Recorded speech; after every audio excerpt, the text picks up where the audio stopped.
Yoon Chujo continued. Originally, yesterday's old friend wanted to destroy this village. I was the one who pleaded for mercy on account of our past friendship. Otherwise, do you think you can still live until now? If you don't believe me, go to the village head and take a look at that big old locust tree. Immediately a villager said, "There's no need to look. I saw it clearly last night. That thick old locust tree was directly struck by lightning and turned into charcoal." The villagers could not help but feel a chill down their backs. They looked at Yoon Chujo with respect. The village chief was also a little suspicious, but when he thought of the 3 large tile-roofed houses, he gritted his teeth. This is just a coincidence. If you're not a jinx, then why are the people in our village so unlucky one after another? Last month Li Juzi broke his leg. Last month Wang Tiesoa fell into a well. 10 days ago, Aunt Liu's house caught fire. 5 days ago, Carpenter Liu's youngest son died prematurely. The world is unpredictable. There is a cause and effect. These things naturally happen for a reason. What does it have to do with me? According to the village chief, I even said that it was you who caused it. Yoon Chujo cursed in her heart. This was purely a crime that could not be blamed. You fucking choked to death while eating, yet you still want to blame it on me? You are simply spouting nonsense. How could it be me who caused it? The village chief roared with a red face and thick neck. Yoon Chujo saw the village chief's pupils suddenly shrink and her heart moved. Could it be that this village chief was really behind all this? This made sense. This identity was an orphan girl. Once she died, the 3 tile-roofed houses were very likely to be taken over by the village chief. What a vicious old bastard. Because you are the reincarnation of a jinx. It is because you are the village chief that we have been implicated by you. Everyone think about it. Did something bad happen to the village chief's family? Do all the unfortunate things that happen to you have something to do with the village chief? Yoon Chujo said coldly. The reason why Yoon Chujo said that was because she made use of the superstitious characteristics of the villagers. People were like that. Psychological hints were very mysterious. The more they thought about it, the more evidence they could find to prove that it was true. It was a dead cycle. Sure enough, after the villagers were silent for a while, someone said, "Oh my God! Isn't the son of the village chief a fool? Also, the village chief's mother is a widow. His father died a long time ago." Yes, I also heard that the village chief's father-in-law also went up the mountain to chop firewood and fell to his death. Also, the second aunt of his third uncle's brother-in-law jumped into a well and died. Now that you mention it, I also remember that Li Juzi broke his leg while repairing the village chief's wall. Yes, the time Tai Suzi fell into the well. It was also after the village chief's wife finished fetching water that Tai Suzi fetched water and fell into the well. When Aunt Liu's house was on fire, someone said that they saw a figure running into the village chief's courtyard. Could it be that the village chief was possessed by a disaster? Also, before Carpenter Liu's youngest son died, he was playing with the village chief's foolish son. The 3 of them became a tiger, and everyone's words were like gold. The more the villagers talked, the more suspicious they felt about the village chief. Even the things that originally had nothing to do with the village chief were all linked to the village chief. The village chief's triangular eyes were red. He was so angry that he almost passed out. Nonsense. All of you are talking nonsense. This Yoon Chujo is the jinx. I'm doing this for your own good. Yoon Chujo sighed. She wiped away the crocodile's tears. My fellow villagers, the secret of heaven cannot be revealed. I stopped the rainstorm yesterday and already lost 3 years of my life. However, for the sake of your safety, I have to tell the truth. This chapter is a preview. If you want to see a faster and more up-to-date chapter, please visit for more content. Yoon Chuji's words immediately attracted the attention of the villagers.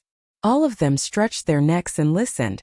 Now they had already believed 80% of Yoon Chuji's identity as the Dragon Lady. Yoon Chujo continued, "Dear villagers, when my parents were still alive, you all knew that they were all very kind people. How could such a kind person give birth to a disaster star? They were all reincarnated good people from 10 lifetimes. After completing the mission, they all became immortals. On the contrary, look at the village chief. Did he often take advantage of everyone? Did he often do things to enrich his own pocket? In fact, the village chief was a scorpion spirit in his previous life. I was once on shore and was stung by him. I killed him in a fit of anger. Although this scorpion spirit had forgotten the past, he was still a vicious scorpion spirit in his bones. That was why he kept doing bad things and targeting me. Originally, I didn't know that he was a scorpion spirit, but now that I've opened my heavenly eye, I can see through him at a glance. Look at his triangular eyes and his dry body. Doesn't he look like a scorpion? Stupid girl. You're talking nonsense. I'll kill you. The village chief flew into a rage out of humiliation and rushed towards Yun Chujio. Help! Help! The Sanjiaoyan is going to kill someone. Yun Chujio quickly jumped into the crowd and hid behind a few villagers. The villagers saw that the village chief's eyes were red and his face was ferocious. He really looked like a scorpion that was going to sting people. When they thought of some things, they immediately believed Yun Chujio's words. A few villagers stopped the village chief. Village chief, let Yun Chujio finish her sentence. Yes, village chief. Are you planning to kill us to silence us? Yun Chujio is right. Doesn't the village chief always take advantage of us? His wife doesn't even let us off. He is a scorpion spirit. Maybe his wife is a fat pig that turned into a spirit. Yun Chujio almost burst out laughing. She had to say that the imagination of the masses was really rich. The village chief was so angry that he was trembling. Just as he was about to quibble, he heard someone run over with a silly smile. It was the village chief's silly son Yuan Bao. Father, Yuan Bao wants to play with this. Mother won't let me play with it. One of the people in the crowd saw the thing in that person's hand and immediately rushed out. Isn't this my son's silver collar? Why is it in your hand? The person who spoke was Carpenter Lu, who had lost his youngest son. He had earned some money as a carpenter. After his wife gave birth to 3 daughters, she finally gave birth to a son for him. Naturally, she treated him as a treasure. She had specially spent money to make a silver collar. Unexpectedly, the youngest son had died without any problems and the silver collar had disappeared without a trace. When the village chief's foolish son saw Carpenter Lu being so fierce, he was so scared that he cried out loud, "This is what my mother gave me. I don't know anything. I didn't see my mother giving 4th baby soup. I didn't see 4th baby drinking soup." The village chief went forward and gave his foolish son a slap. "You are a living being. What nonsense are you talking about? Hurry up and go home." Yun Chujio's heart moved. "Wait. Yuan Bao, come over. You answer a few questions for me. I'll give you candy to eat." When the foolish son heard that there would be candy to eat, he immediately clapped his hands. Yuan Bao wants candy to eat. Yuan Bao wants candy to eat. The village chief quickly went to pull the foolish son. "I'll send Yuan Bao back first. We'll talk about Yun Chujio's matter later." Yun Chujio's eyes flashed with a trace of sternness. She said to Carpenter's son, whose eyes were red, "Carpenter's son, if you want to know how your son died, restrain the scorpion spirit. I'll give your son justice." Hearing Yun Chujio's words, Carpenter's son's eyes turned red as he went to stop the village chief. "Village chief, stop. Why is my 4th baby's silver collar in Yuan Bao's hands?" Seeing this, Carpenter's son's brothers also went forward and stopped the village chief and the fool. The village chief's eyes flickered, and he shouted with a fierce expression, "I obviously bought this for Yuan Bao. Why is it your 4th baby's? Don't talk nonsense. Get out of the way." Carpenter's son snatched the silver collar from the fool's hand and shouted, "There's 4th baby's name on it. This is 4th baby's collar." Yun Chujio felt that it was time for her to make her appearance, so she said, "Take the village chief to the side. I'll ask Yuan Bao." The village chief struggled hard. But how could a dry old man like him break free? Carpenter's son's brothers gagged the village chief and brought him to the side. Yun Chujio said to the crowd, "Give me a few pieces of candy if any ant has it. Carpenter's son will pay you back double." Immediately, a woman took out an oil paper bag and handed it to Yun Chujio. Yun Chujio opened it and saw that there were a few pieces of candy inside. She took out one and said to the fool, "Yuan Bao, what do you see? Do you want it?" The fool did not care that his father was caught. When he saw the candy, his eyes began to shine. "Yuan Bao wants candy, Yuan Bao wants candy. Yuan Bao, answer my questions obediently. If you answer them well, I will reward you with a piece of candy, okay? Yun Chuzhou said with a smile. Yuan Bao drooled and nodded repeatedly. Ask away. You just said that your mother gave fourth baby soup. Did fourth baby fall asleep after drinking the soup? And then your mother took off the collar? Yuan Bao nodded vigorously. Yes, yes. Fourth baby drank the soup, and mother took off the collar. Hearing this, carpenter's son immediately rushed to the village chief and took out the rag from the village chief's mouth. He shouted angrily, Tell me, did your wife feed fourth baby poison?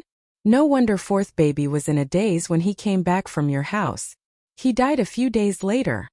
The village chief looked furious. Yuan Bao is a fool. Do you believe what he said? This collar was picked up by Yuan Bao. He probably dropped it when fourth baby was playing with it. My wife is a little greedy, but she wouldn't want to kill a child just for a collar. Don't be fooled by that bitch Yun Chuzhou. Yun Chuzhou sneered and said, Carpenter's son, don't talk nonsense with him. Catch the village chief's wife and you'll know everything. However, we're making so much noise. His wife hasn't come out yet, so there's a high chance that she has already run away. You'd better chase her back first. She probably won't be able to run far. Carpenter's son immediately rushed into the courtyard. As expected, he didn't see the village chief's wife. He immediately led a few villagers to chase after her. The village chief's wife was fat and could not run fast. She was quickly caught and brought back. "Ayo, you bastards! Slow down! Slow down!" The village chief's wife shouted like a shrew, cursing the street. Carpenter's son's wife also ran over at this time and scratched the village chief's wife. "You black-hearted poisonous woman! Return my fourth child's life." The corner of Yun Chuzhou's eyes twitched and she coughed twice. "Stop first. It's not too late to beat him up after you've asked him." Only then did everyone move forward to pull the excited carpenter's son's wife away. Yun Chuzhou sized up the village chief's wife. She asked with a smile, "Now that the matter between the two of you has been exposed, if this is reported to the authorities, there will definitely be one main criminal and one accomplice. The main criminal will definitely lose his head. As for the accomplice, they will only be locked up for a few years at most. They will be released after the royal amnesty. So do you want to live or die?"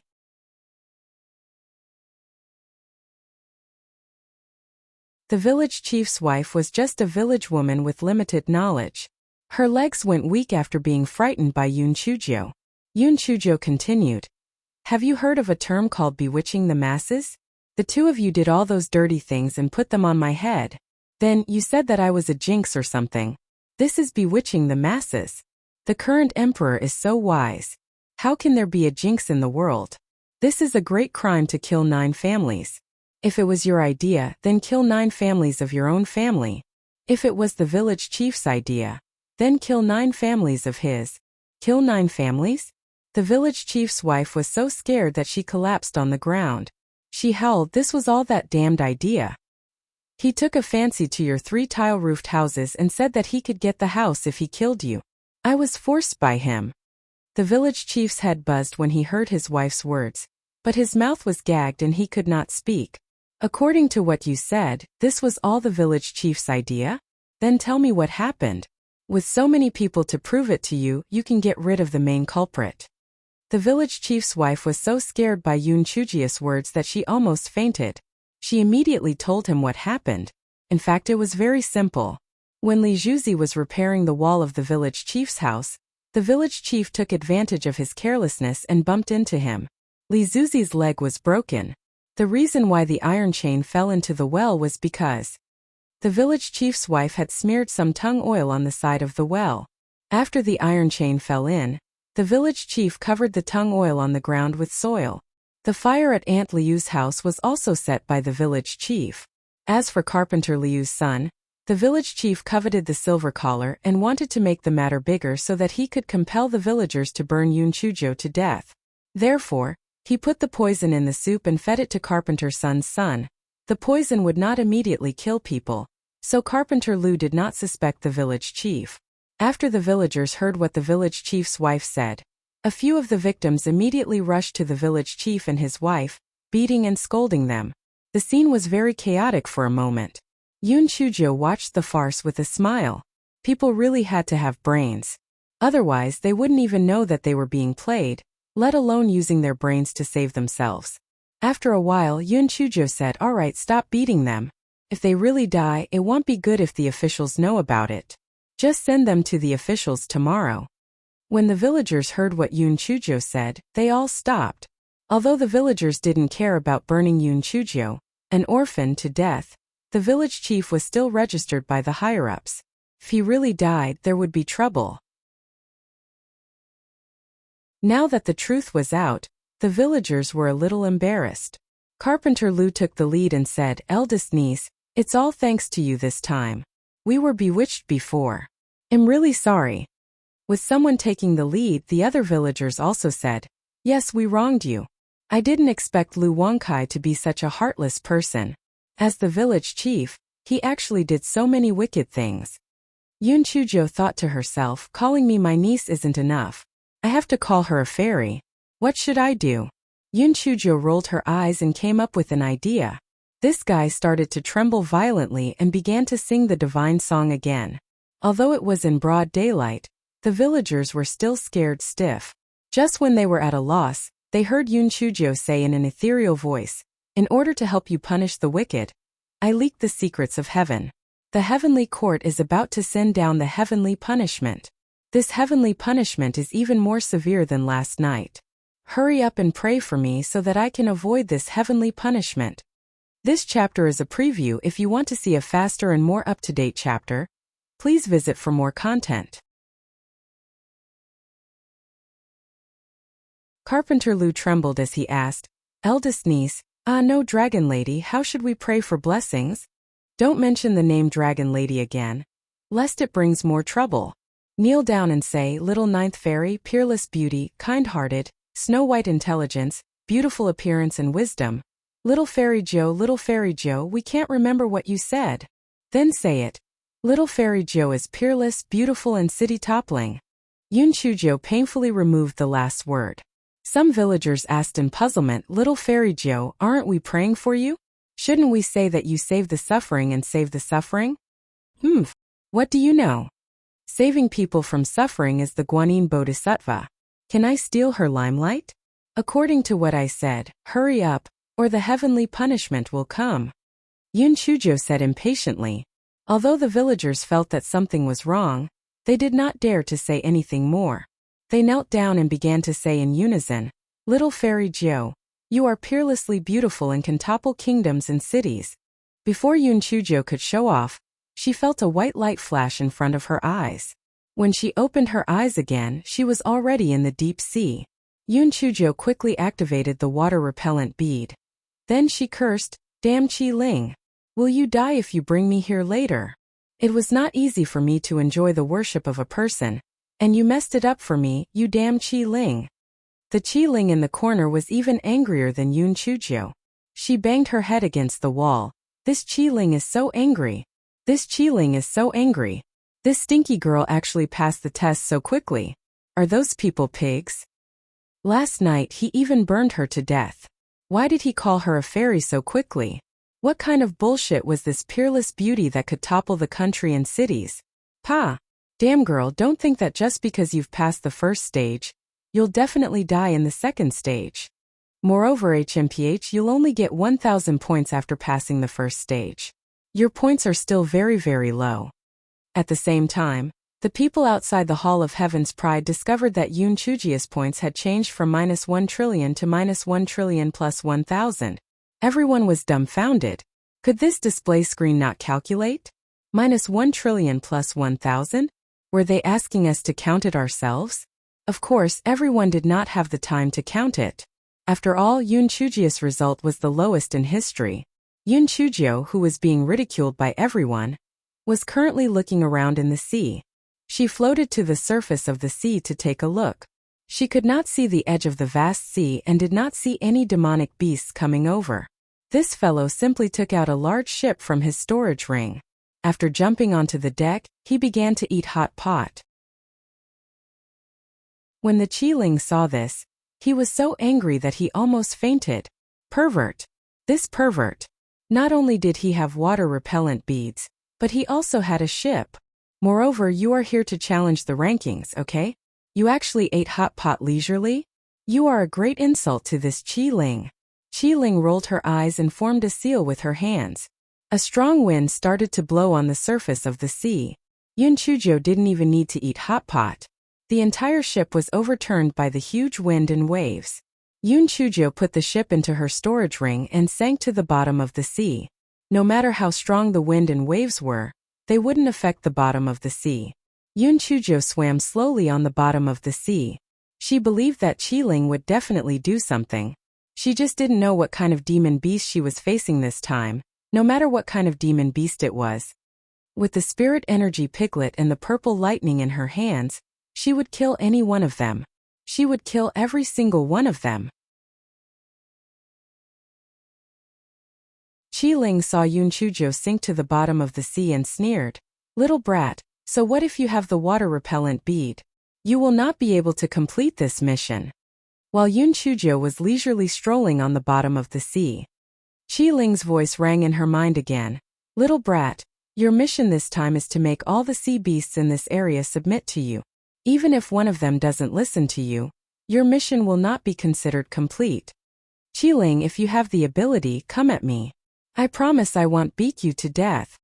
Yun Chuzhou gritted her teeth and said, "This Qi-Ling was really too evil. Every time she gave out a mission, it would make people break down." When the Qi-Ling heard Yun Chuzhou's words, she said proudly, "Stupid girl, it's useless to say this. Soon you will be bitten to death by the sea beasts, and then you will be sent out. Qi-Ling, I am kind enough to tell you that your current points are -1 trillion plus 1,000. It's still the lowest in history." Yun Chuzhou rolled her eyes. Damn it, the angrier I am, the more arrogant that Qi-Ling is. He wants to fight with me? I will torture you to death. Stupid Qi-Ling, I was just teasing you. Your mission is too simple. Not to mention me, even a 3-year-old child can do it. I even suspect that you are a brainless Qi-Ling. You are so stupid. You, a dead duck with a stubborn mouth. Let's wait and see." The tool spirit said exasperatedly. Just as Yun Chuzhou was about to use Qi-Ling again, she noticed that the entire sea area had changed. The seabed was covered with seaweed, and all kinds of fish and sea beasts began to appear. The originally quiet sea water suddenly became noisy. After Yun Chuzhou returned from the Netherworld continent, she no longer hid her cultivation. Therefore, when the low-level sea beasts saw Yun Chuzhou, they all consciously avoided her. Yun Chuzhou thought that if she wanted all the sea beasts to submit to her, the best way would be to find the most powerful sea beast. After taming it, the other sea beasts would naturally submit. However, according to the wicked character of the artifact spirit, the most powerful sea beasts in this sea area would probably be of a high level. Although she had the spirit energy piglet and the small purple needle, when she encountered high-level sea beasts, her chances of winning were not high. What should she do? While Yun Chuzhou was pondering, she noticed that some low-level sea beasts were still running in all directions. She knew that a high-level sea beast was coming. Yun Chuzhou took off the spirit-concealing ring on her hand and hid behind a cluster of lush seaweed. This guy was thinking about little Chuzhou.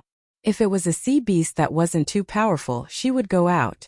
If it was a particularly high-level sea beast, then she would hide. The seawater in the distance began to churn. It could be seen that the sea beast that came must be quite big. Finally, a moment later, a huge creature swam over. This was a 28th level sword-toothed wild whale. It was the biggest sea beast that Yun Chuzhou had ever seen. This persistent wild whale's body was a few thousand feet long. When it opened its big mouth, many sea beasts that couldn't escape in time were sucked into its mouth. When Yun Chuzhou saw that it was the saber-toothed whale, she cursed all 18 generations of Qi-Ling's ancestors in her heart. Damn it, she was only at the 2nd level of the spiritual venerable realm, and Qi-Ling actually created a sea beast that was equivalent to a human cultivator at the 8th level of the spiritual venerable realm. She was afraid that she wouldn't die completely. Although Yun Chuzhou was abnormal, she wasn't abnormal enough to deal with such a high-level sea beast. She hid behind the seaweed and hugged it tightly to stabilize her body, afraid that the saber-toothed whale would discover her. This chapter is a preview. If you want to see a faster and more up-to-date chapter, please visit for more content.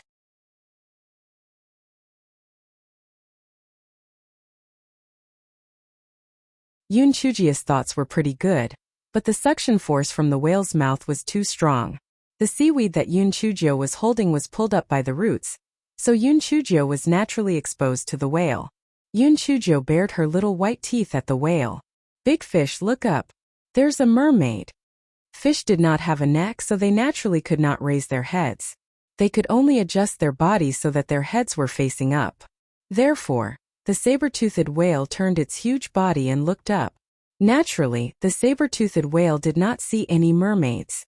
It was instantly enraged. It was the overlord of this sea area. How dare someone lie to it? They were simply courting death. However, when the saber-toothed wild whale turned its huge body around, it discovered that the human girl had disappeared. The saber-toothed wild whale was so angry that it pulled out all the seaweed, but it still could not find Yoon Choo-jae.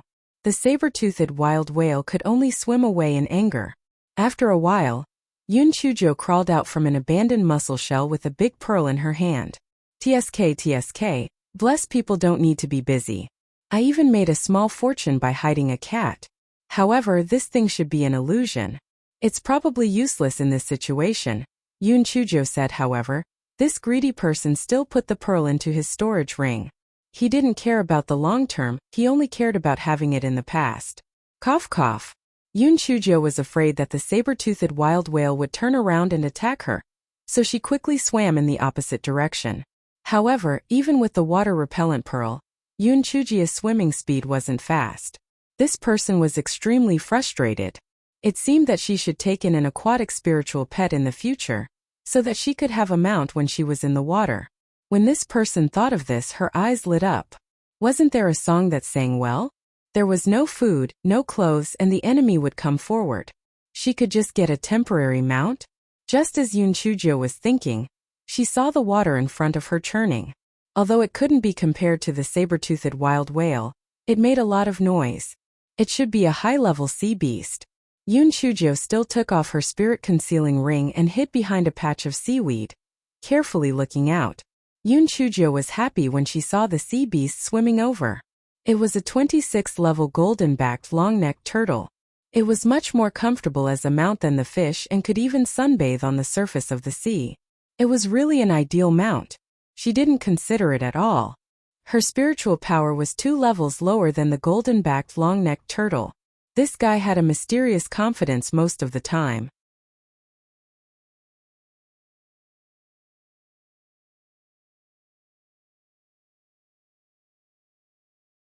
The golden-backed long-necked turtle opened its bloody mouth towards Yoon Choo-jae, ready to eat her up. "Io, you little bastard, you really want to do this the hard way. Looks like I have to teach you a lesson." Cute little piggy attack. Yoon Choo-jae released a little piggy of spiritual power. The little piggy of spiritual power slowly flapped its 4 short legs. It didn't look like it was going to attack the golden-backed long-necked turtle, but rather it looked like it was playing. The golden-backed long-necked turtle pursed its lips. Weren't all human spirit beasts very powerful? This human little girl's spirit beast was actually a pig? And a piglet? How could such a weak spirit beast have the nerve to release it? A piglet is really too lonely. Come little babies, come out. The golden-backed long-necked turtle was dumbfounded when it saw one after another spirit piglets appear in front of its eyes. This spirit piglet was obviously a high-level physical transformation technique. How could this human little girl release so many of them? Just as the golden-backed long-necked turtle was dumbfounded, all the spirit energy piglets suddenly sped up and rushed toward it.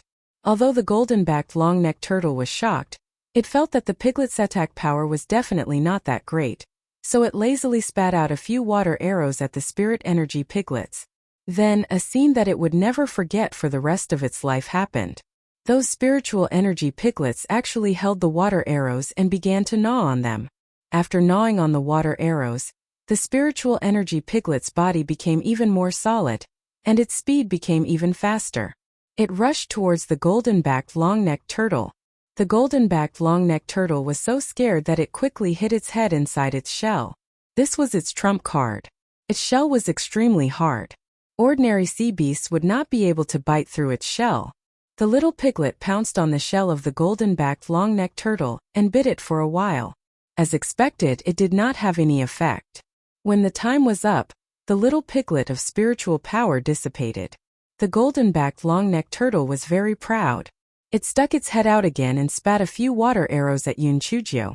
Yunchujo said while dodging, "Little bastard, do you think that I can't do anything when you hide in the shell? I'm just being soft-hearted. Look at what I'm doing." Yunchujo shot several purple lightning bolts at the golden-backed long-necked turtle. The golden-backed long-necked turtle felt that its worldview had been refreshed. What the hell was this? Although the golden-backed long-necked turtle did not know what was special about the purple lightning bolts, it was afraid that it would be hit again, so it quickly dodged to the side. Unexpectedly, the purple lightning bolts actually turned a corner and chased after it. The golden-backed long-necked turtle hurriedly shot out water arrows to hit the purple lightning bolts. Although some of them were hit, there were still a few small lightning bolts that escaped the net and swam toward the back of the golden-backed long-necked turtle. After a few explosions, the golden-backed long-necked turtle rolled in the water in pain. Yunchujo hugged her shoulders and sneered, "Little bastard, have you seen how powerful I am? I was merciful just now, or else your anus would have exploded completely. If you know what's good for you, then obediently establish a temporary contract with me, or else I will make your anus crippled and wound you all over the ground." The golden-backed long-necked turtle rolled its bean-like eyes and hesitated in its heart. Although Yunchuji's purple lightning was a little strange, the golden-backed long-necked turtle only needed to protect its rear end, and it would not be at a disadvantage for a while. Yunchujo smiled and took out a porcelain bottle from her storage ring. "Little bastard, I won't use you for nothing. As long as you agree to be my temporary mount, I'll give you a bottle of high-quality pills to stop bleeding when the mission is completed. Are you going to do this deal or not?" This chapter is a preview. If you want to see a faster and more up-to-date chapter, please visit for more content.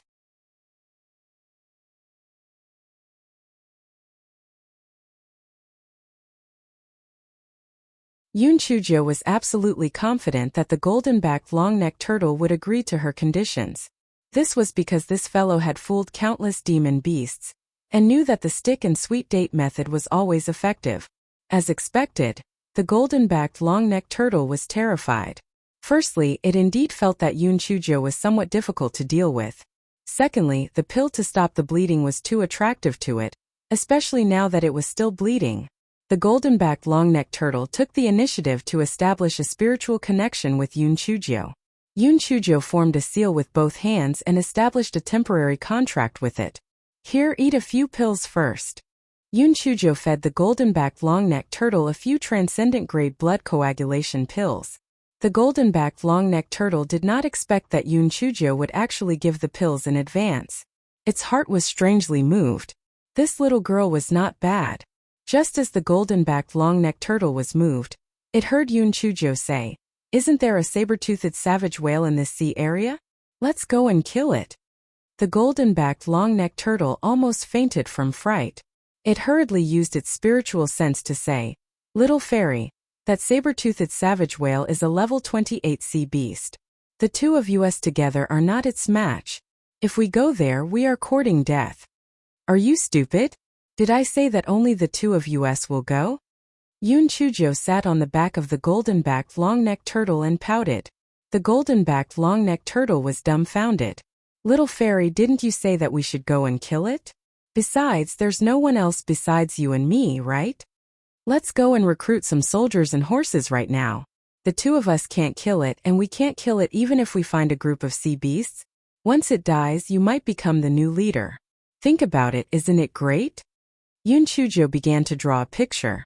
The golden-backed long-necked turtle was excited for a while. Then it said dejectedly, "Little fairy, to be honest, of course I want to kill that saber-toothed wild whale because it's too overbearing. There were a few times when I was almost eaten by it. But will the other sea beasts help us?" "You're really stupid to say that you're stupid. Think about how you were contracted by me. With this we can contract more sea beasts. At that time I will be the queen of the sea, and you will be Prime Minister Turtle." Yunchujo said proudly with her hands on her waist. "Prime Minister Turtle? The golden-backed long-necked turtle felt that this title was very cool. What the little girl said made sense. Since she could contract it, she could contract other sea beasts. Moreover, she had it to help her. In this way, she would be able to recruit many sea beasts very quickly. At that time, she would be able to kill the saber-toothed wild whale. At that time, she would be able to take up the position of Prime Minister of the turtle. Just thinking about it was very beautiful. Master, I know where there are sea beasts of the same level as me. Let's set off now. The golden-backed long-necked turtle said impatiently. Yun Chujo nodded. The man and the turtle began to recruit soldiers and horses.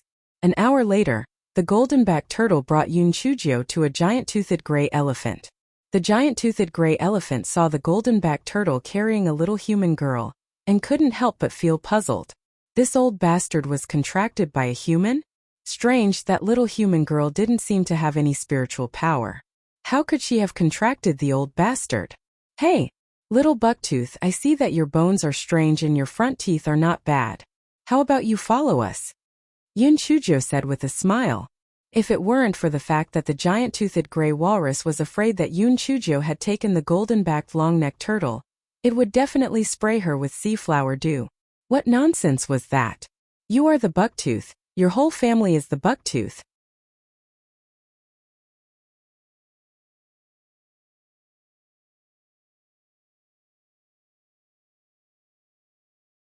They thought of a beautiful blueprint and willingly followed Yun Chujo to start the trick journey. In the next 2 days, Yun Chujo's recruitment went very smoothly. If she could deceive, she would deceive. If she could not deceive, she would directly convince. Yun Chujo quickly gathered 36 protectors. This guy was playing tricks. He took out the big red cloth from his storage ring and used yellow silk threads to embroider a few crooked words. Little 9 Sea Beast Army. Yun Chujo waved the freshly made military flag.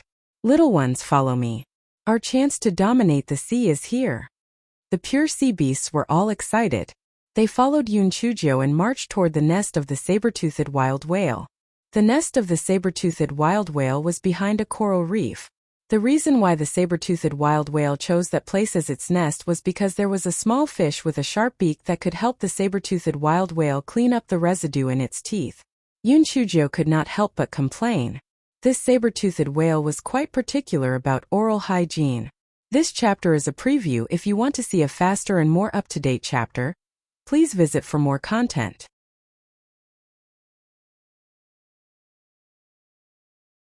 The low-level sea beasts in the sea area were all shocked. Emma, what was going on? How could those high-level sea beasts submit to that tiny human? However, these low-level sea beasts didn't dare to go forward and seek death. Fortunately, those high-level sea beasts were all excited and wanted to dominate the sea, so they didn't pay attention to these low-level sea beasts. A few hours later, Yun Chujo led the newly made Little 9 Sea Beast Army into the territory of the saber-toothed wild whale. Yun Chujo felt that the saber-toothed wild whale was quite good at enjoying life. The scenery of its nest was very pleasant. There were all kinds of colorful coral reefs competing with each other, and some small fish with sharp mouths poked their heads out from the gaps. The seawater churned violently, and the saber-toothed wild whale rushed over angrily. However, when it saw the scene in front of it, it couldn't help but be shocked, angry, and a little afraid. It didn't understand why these high-level sea beasts would unite together. Hey, little loach, your time of death has come. Little ones, go. Yun Chujo stood on the back of the golden-backed long-necked turtle and waved the military flag as she gave the order. The reason why Yun Chujo did not deceive the saber-toothed wild whale was because she felt that this saber-toothed wild whale had always been at the top of the food chain, and it was really difficult to deceive it. Secondly, if the saber-toothed wild whale was contracted, those high-level sea beasts would definitely be dissatisfied. It was really not worth the loss. Therefore, Yun Chujo did not waste time talking to the saber-toothed wild whale, and directly ordered the sea beasts to start attacking. The high-level sea beasts had been hunted down by the saber-toothed savage whale many times in the past. Now that they finally had a chance to kill it, they naturally would not let it go. Each and every one of them was as if they had been injected with stimulants as they fought with all their might. Although the saber-toothed savage whale's level was higher than these high-level sea beasts, its fierce tiger was inferior to a pack of wolves. No matter how powerful it could not defeat so many high-level sea beasts. Moreover, there was also a shameless sneak attacker. Yun Chujio secretly shot out a small purple lightning, specifically targeting the vulnerable parts of the scimitar-toothed savage whale's body. When the golden-backed long-necked turtle saw Yun Chujio's mischievous behavior, it could not help but tighten its anus. This little girl was really too mean. Fortunately, it made the right choice, or else it would have died a terrible death. After more than an hour, the miserable scimitar-toothed savage whale was bitten until it was covered in cuts and bruises, and it died. Yun Chujio asked the golden-backed long-necked turtle to take out the inner core of the saber-toothed whale. Then she divided it into 38 equal portions with a large kitchen knife, and gave them to the high-level sea beasts. Yun Chujio pointed at the huge corpse of the saber-toothed whale and said, "Little ones, it's time for you to enjoy the delicacies. Enjoy them to your heart's content." When the high-level sea beasts heard Yun Chujio's words, they immediately rushed over. The meat of the saber-toothed whale was a great tonic for them. Naturally, they couldn't wait for it. The feast lasted for almost half a day. The high-level sea beasts all burped after eating, which made them even more convinced of Yun Chujio. Yun Chujio jumped onto the back of the golden-backed long-necked turtle and said in an awe-inspiring manner, "Are you all full? Then let's hold the coronation ceremony. It just so happens that this emperor will also divide some territory for you." This shameless person directly called himself this emperor. Those high-level sea beasts were also full now.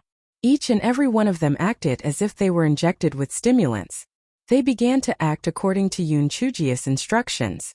Those low-level sea beasts were really unlucky. They were all chased to the same place by those high-level sea beasts. The low-level sea beasts didn't know what had happened, and they were so scared that they were trembling.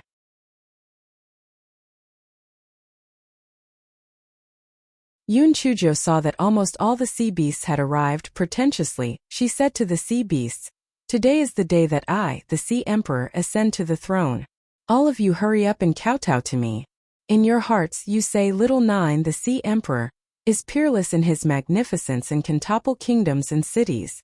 If I find out that anyone disobeys me, I will kill them and bleed them." Those high-level sea beasts did not need to say anything. Their lives were in Yun Chujio's hands, and they did not dare to disobey. Those low-level sea beasts did not dare to disobey the high-level sea beasts. Hence, all the sea beasts chanted in their hearts at the same time, "Little Jiao Sea Emperor, magnificent and peerless, devastatingly beautiful." Yun Chujio, this fellow, only had one word in her heart: awesome. She was awesome. The Qiling of the weapon spirit was jumping. Fuck. That damned brat. She was too cunning. She had actually taken care of so many sea beasts so quickly. She was simply not human. Qiling hugged her head and thought for a long while. The corner of her mouth revealed a cunning smile. "Brat, you can take care of the land and sea, but it'll take you up in the air this time. I'll see what you can do." Yun Chujio was enjoying herself with a smug look on her face. A white light flashed in front of her eyes, and when she opened her eyes again, Yun Chujio was a little lost. What was this place? There were dried firewood, dried leaves, and even some bird feathers under her feet. Just as Yun Chujio was puzzled, she heard a chirping sound. She turned around and was shocked. She saw a baby bird of unknown species chirping at her. Although it was a baby bird, its size was almost the same as Yun Chujio's. Fortunately, the baby bird did not seem to know how to walk for a long time, otherwise it would have come to peck Yun Chujio. Yun Chujio suddenly had a bad premonition. Could it be that she was in the nest now? Just as Yun Chujio was about to call out the chopping board and fly out of the nest, the proud voice of the tool spirit sounded in her mind again. "Stupid girl. I have chosen a good place for you this time. Your mission this time is to let the golden-winged vermilion-beaked eagle give its baby bird to you willingly." Qiling's voice sounded again. Yun Chujio's heart was like a beeping dog.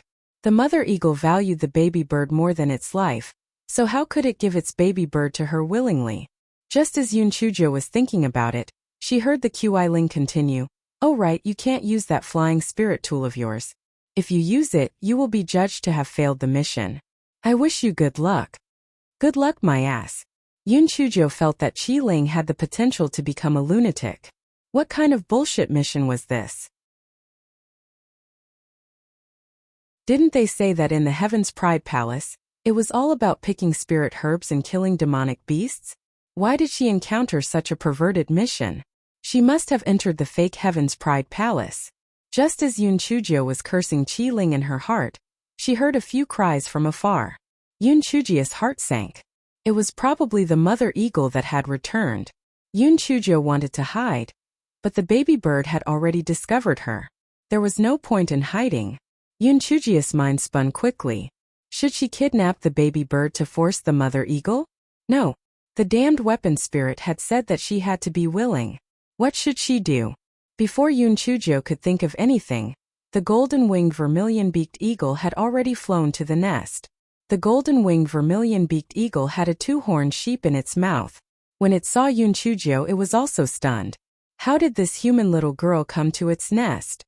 However, the golden-winged vermilion-beaked eagle was happy to see this. This human little girl had delicate skin and flesh, and it was perfect for feeding the small eagle.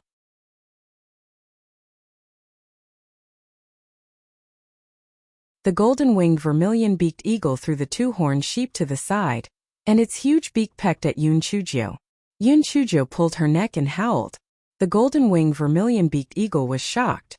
While it was in a daze, Yun Chujio jumped to the side and said loudly, "Sir Eagle, stop! Stop!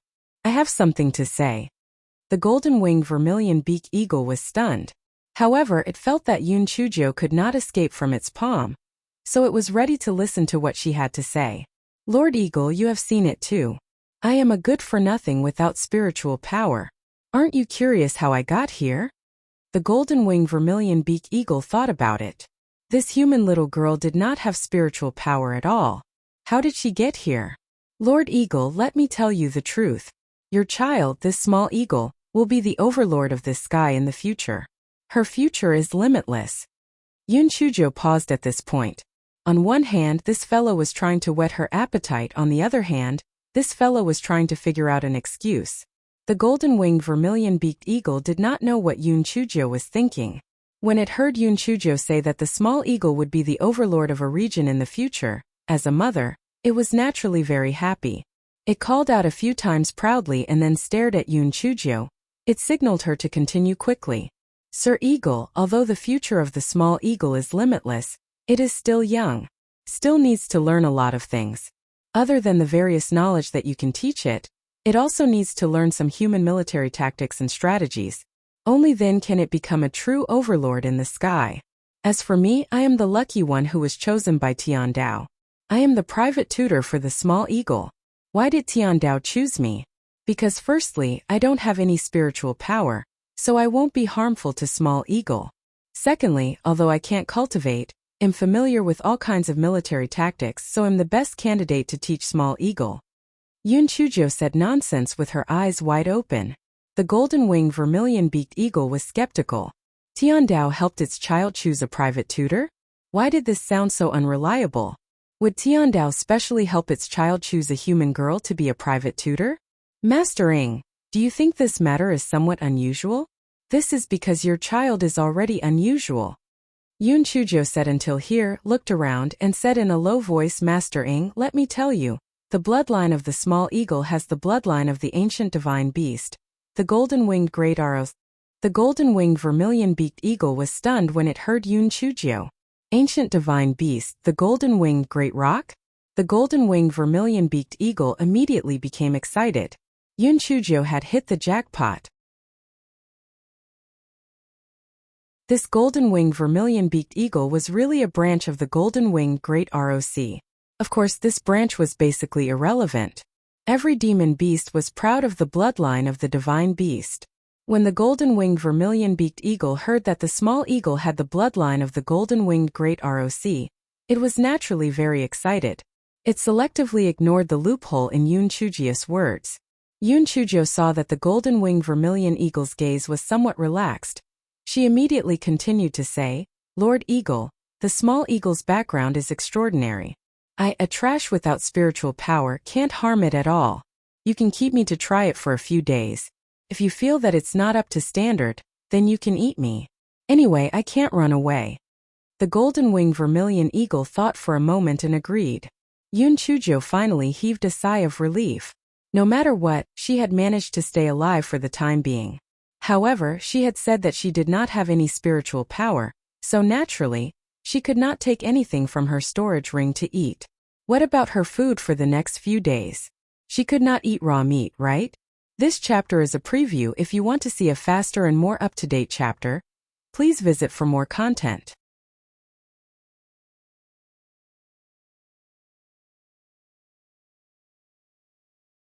The golden-winged vermilion-beaked eagle was feeding the two-horned sheep to the small eagle.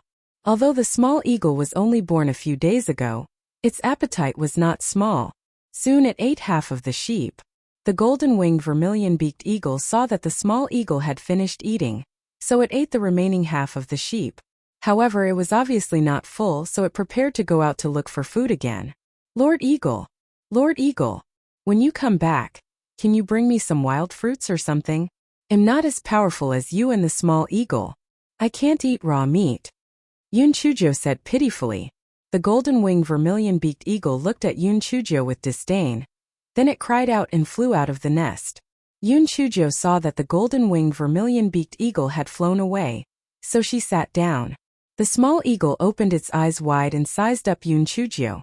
Although it was just born a few days ago, it was the cub of a high-level demon beast, so it was quite intelligent. Yun Chujo felt that she had to do something. It was best if it was effective immediately. She had to make the first shot. Small eagle, your mother feeds you so hard every day. Shouldn't you do something? Yun Chujo said to the small eagle. Small eagle squeaked a few times and then rolled its eyes at Yun Chujo. It was obvious that it looked down on Yun Chujo. Yun Chujo suddenly jumped forward, and the needle in her hand stabbed Small Eagle's body. Small Eagle squeaked in pain. Small Eagle was so angry that its fur blew up, but it couldn't move. It could only look at Yun Chujo and say proudly, "Little thing, I'm warning you. You can't play with me. If you behave well, I won't stab you. Otherwise, I'll stab you into a sieve." The small eagle was not willing to be threatened by her. It cried out angrily. Yun Chujo smiled sinisterly. Even if you tell your mother, she won't believe you. If you don't believe me, you can try. The cry of the small eagle became even more furious. Yun Chujo sat cross-legged at the side indifferently and leisurely enjoyed the scenery in the distance. They should be on a cliff.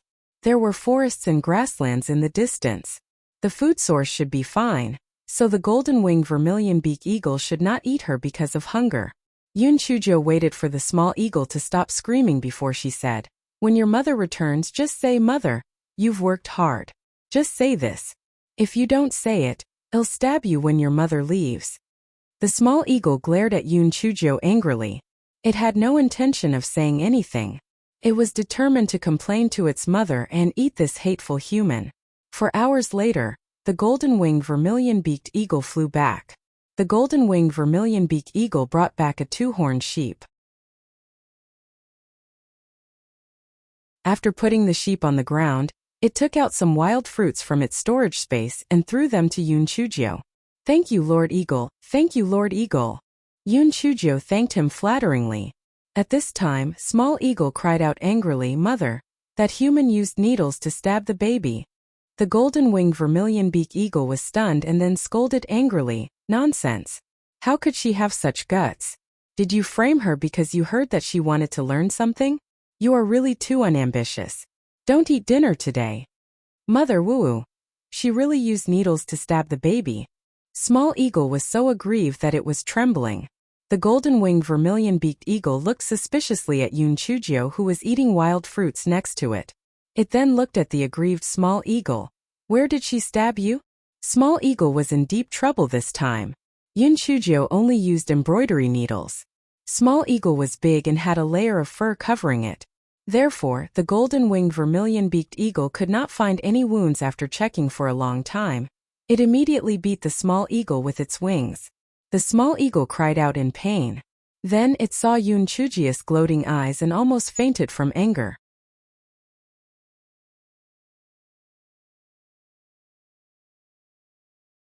Although Yun Chujo did not understand what the golden-winged vermilion-beaked eagle and small eagle were talking about, when she saw the golden-winged vermilion-beaked eagle take care of Small Eagle, she knew that her plot had succeeded. A stupid bird fighting with me? Looking for trouble. The golden-winged vermilion-beaked eagle took care of Small Eagle for a while. Small Eagle drooped its head and did not say anything. In its heart, it hated Yun Chujo to death. The golden-winged vermilion-beaked eagle only scared the small eagle. At night, it still fed it half a sheep. However, it warned it that if it lied again it would starve it. The next morning, the golden-winged vermilion-beaked eagle went out to look for prey again. Only Yun Chujo and the small eagle were left in the nest. Yun Chujo held the embroidery needle in her hand and waved it at the small eagle. "Little thing, your performance yesterday was really bad. You did not say what I asked you to say. Then don't blame me for being rude." Yun Chujo insidiously stabbed the small eagle a few more times. This fellow specialized in picking places with a lot of fur. The pain made the small eagle cry out in pain. "Little thing, if you still don't say it today, I will stab you 10 more times tomorrow. The pain will kill you," Yun Chujo said insidiously. The small eagle was about to explode in anger. When the golden-winged vermilion-beaked eagle returned, it naturally began to complain again. The process was exactly the same as the previous day. The golden-winged vermilion-beaked eagle did not find anything wrong after checking. It beat the small eagle again, and it really starved the small eagle. Yun Chujo took advantage of the golden-winged vermilion-beaked eagle's carelessness to make a face at the small eagle. The small eagle almost fainted from anger. On the third day, in order to not be destroyed, the small eagle became timid. However, it made up its mind. When it learned how to walk, the first thing it would do was to eat that insidious human.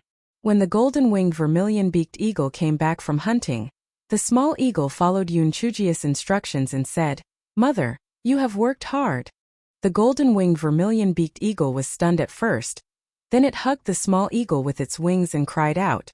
There was joy, relief, and a little sadness in its voice. The small eagle did not expect its mother to have such a big reaction after just one sentence. It was stunned for a moment. Yun Chujo saw that the golden-winged vermilion-beaked eagle was so excited and knew that the small eagle had said what she had taught it. She let out a sigh of relief in her heart. With this sentence, at least her little life could be saved temporarily.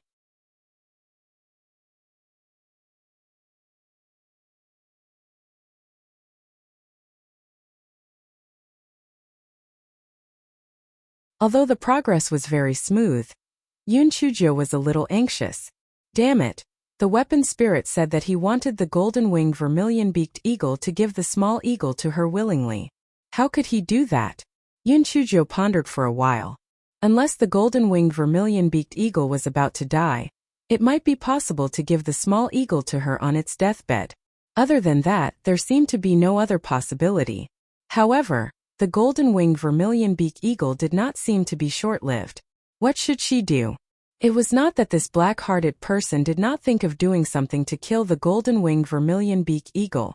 However, even if she killed the golden-winged vermilion-beaked eagle, it would not willingly give the small eagle to her. Therefore, the golden-winged vermilion-beaked eagle was considered to have saved its life. Small eagle grew very fast. In just a few days it could walk. It was a black-hearted person with a wicked heart. Although he had learned to walk, he did not show it. On this day, the golden-winged vermilion-beaked eagle went out to hunt. Yun Chujo was sitting there basking in the sun. Small eagle suddenly pecked at Yun Chujo. Fortunately, Yun Chujo did not really have no spiritual power.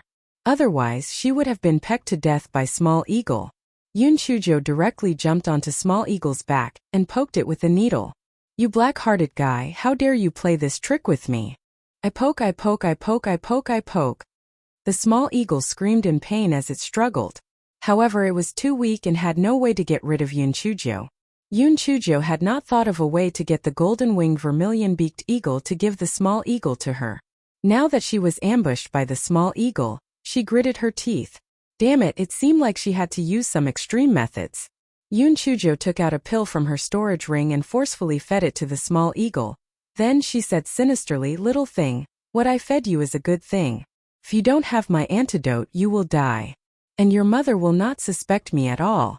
So, you tell your mother that you had a dream. Unless your mother gives you to me, you will die." The small eagle was so angry that it was trembling.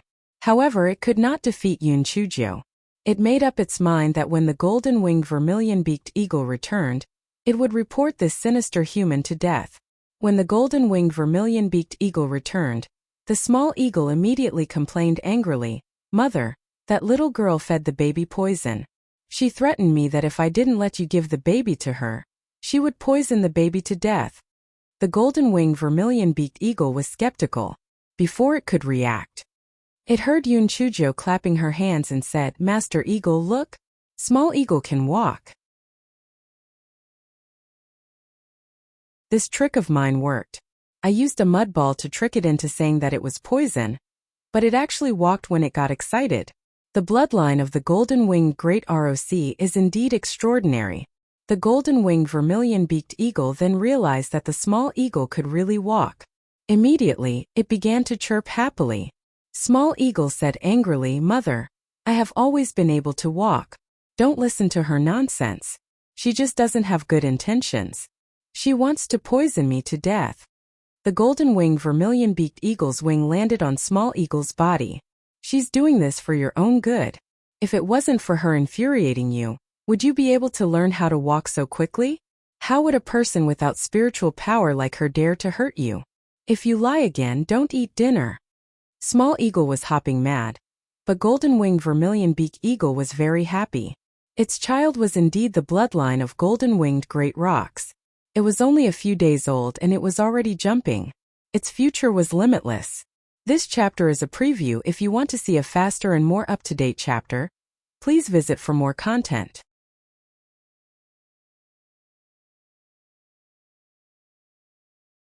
In the afternoon, the golden-winged vermilion-beaked eagle went out to hunt again.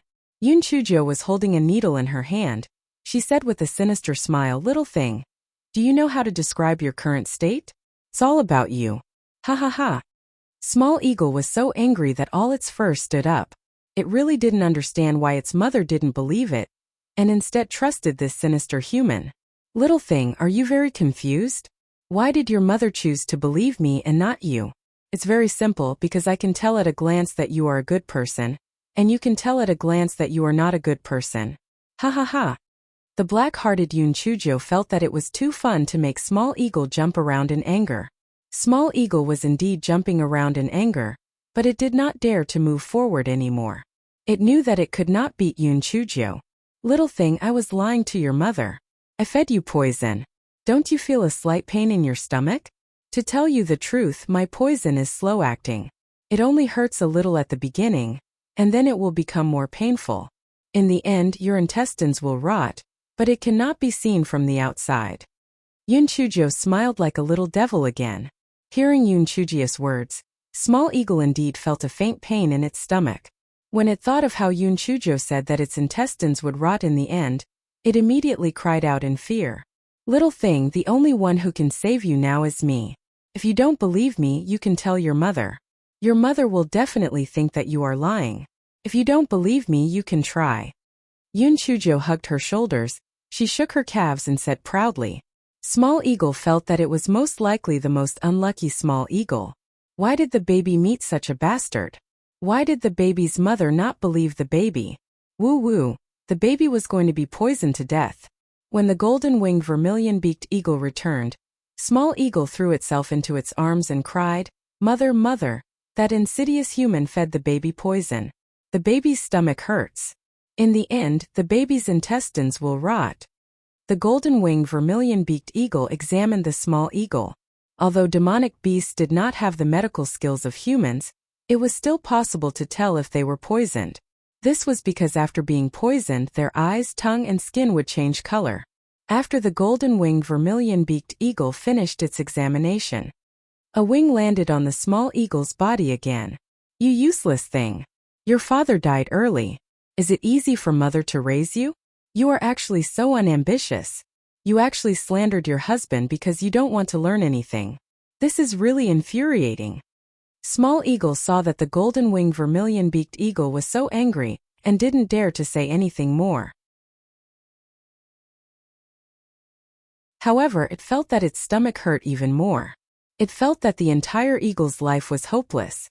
The next day, when the golden-winged vermilion-beaked eagle went out to hunt again, Sinister Little Nine came online again. "Little thing, did you see that? Your mother wouldn't believe you. Actually, it's not that your mother doesn't love you.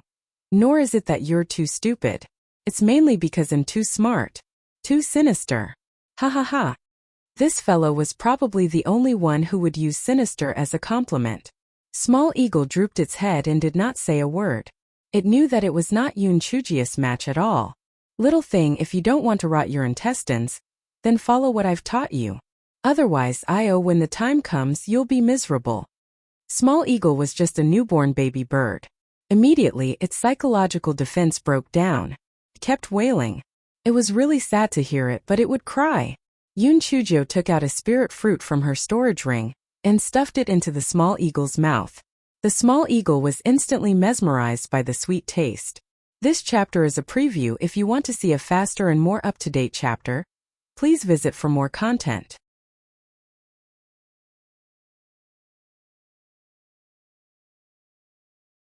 Although the golden-winged vermilion-beak eagle usually picks some fruits, they were all ordinary wild fruits. How could they be as delicious as this spirit fruit? Small Eagle immediately felt that this spirit fruit was the most delicious thing in the world. Little thing, as long as you follow what I taught you, not only will you not have to rot your intestines, but there will also be delicious fruits. Think about what you want to do. Small Eagle hesitated and struggled for a while. In the end, its survival instinct took the upper hand and it cowered. Yoon Chujio could not help but twitch her lips. She remembered to eat but not to hit. It was really easy to trick her. There was simply no sense of accomplishment. The next morning, Small Eagle trembled and said to the golden-winged vermilion-beaked eagle, "Mother, mother, save me. I had a dream last night.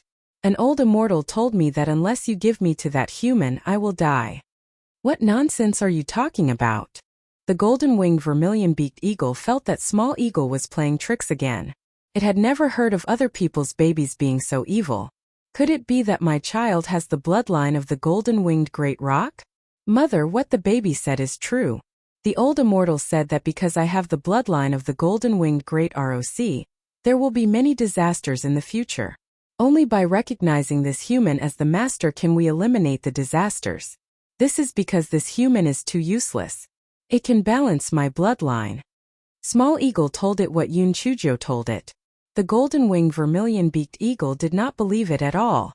"Okay, how can you take what happened in the dream seriously? Stay at home. I will try to get you a deer today." After the golden-winged vermilion-beaked eagle flew away, Small Eagle squeaked a few times, although Yoon Chujio did not understand it. However, she guessed correctly. "Does your mother not believe you? This is very easy to handle. From today onwards you will start to pretend to be sick. If you have nothing to do, you will say some nonsense and your mother will believe you." This time Yoon Chujio did not poke the small eagle with a needle. Instead, she took out some roasted meat and fed it to the small eagle. The small eagle was so touched that it almost cried. Oh my God, the little devil had finally found his conscience. In the next few days the small eagle followed Yoon Chujio's instructions and shouted, "Ah, mother, my head hurts. There's a monster trying to kill me. Mother, I'm dying. There's a monster trying to eat me. I can't live anymore. Mother, you have to take care."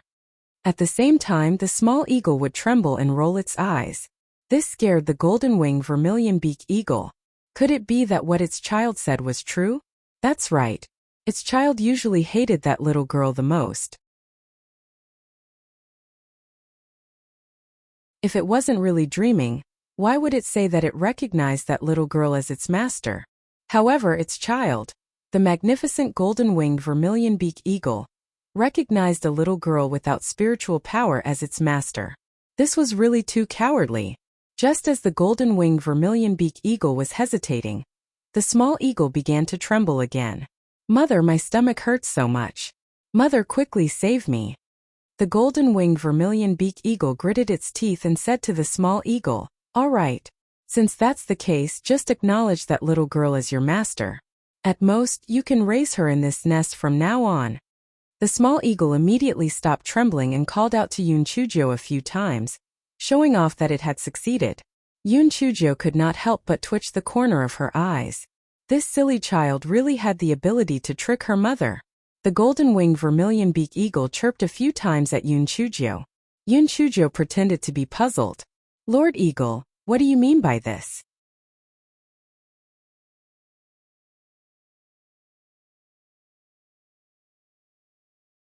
The golden-winged vermilion-beaked eagle had no choice but to push the small eagle in front of Yun Chuzhou and chirp a few more times. Yun Chuzhou blinked her eyes in confusion and asked in surprise, "Sir Eagle, are you going to give the small eagle to me?" Small Eagle, who was at the side, saw Yun Chuzhou acting dumb and was so angry that he rolled his eyes. However, the golden-winged vermilion-beaked eagle misunderstood and thought that Small Eagle was sick again.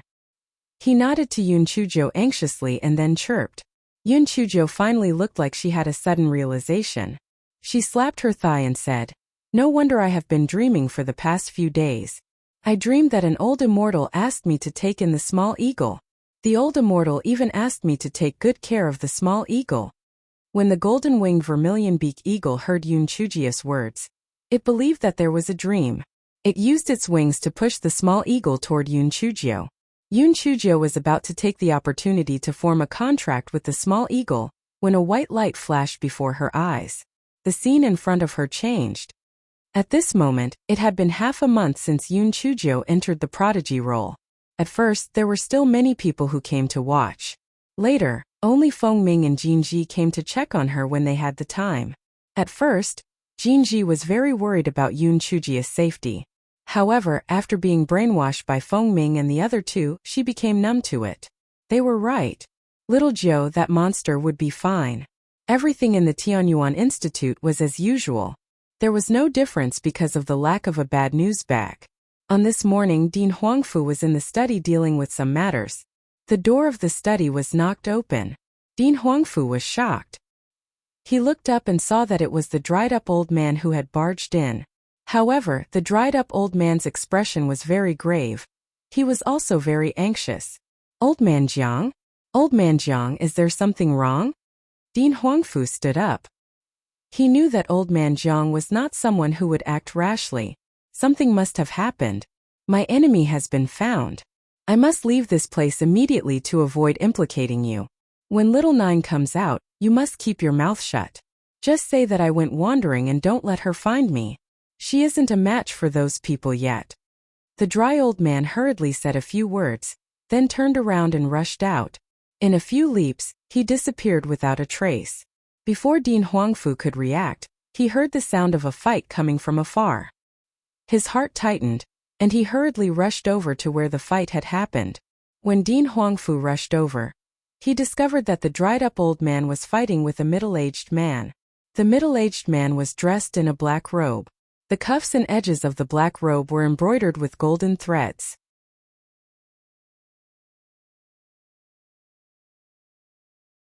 Dean Huangfu's heart tightened. Those golden threads were spat out by a type of 9 mysterious heavenly silkworm, and they were very rare. Where did this person come from? What made Dean Huangfu even more alarmed was that he could not see through the cultivation level of the black-clothed man at all. Moreover, it seemed that he was only higher than the dried-up old man and not lower than him. Most importantly, there were still 20 people standing not far away. If Dean Huangfu could not see through their cultivation level, it meant that the cultivation level of these 5 people was above Dean Huangfu's. Dean Huangfu naturally would not just stand there and watch. He shouted sternly, "Stop! Who are you people? How dare you make a move in the Tianyuan Academy?" Before Dean Huangfu could finish his words, a person standing behind him moved and struck out a palm towards Dean Huangfu. Dean Huangfu hurriedly dodged. Although Dean Huangfu dodged this move, his heart was shaken. This person's spirit energy was too profound. He probably could not even take 10 moves. When did so many mighty figures appear in the Tianyuan continent?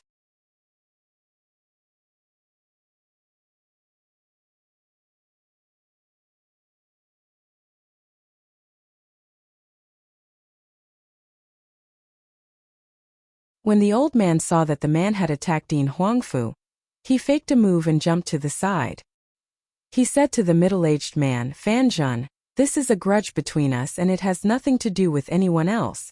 Tell your men to stop." The middle-aged man smiled coldly.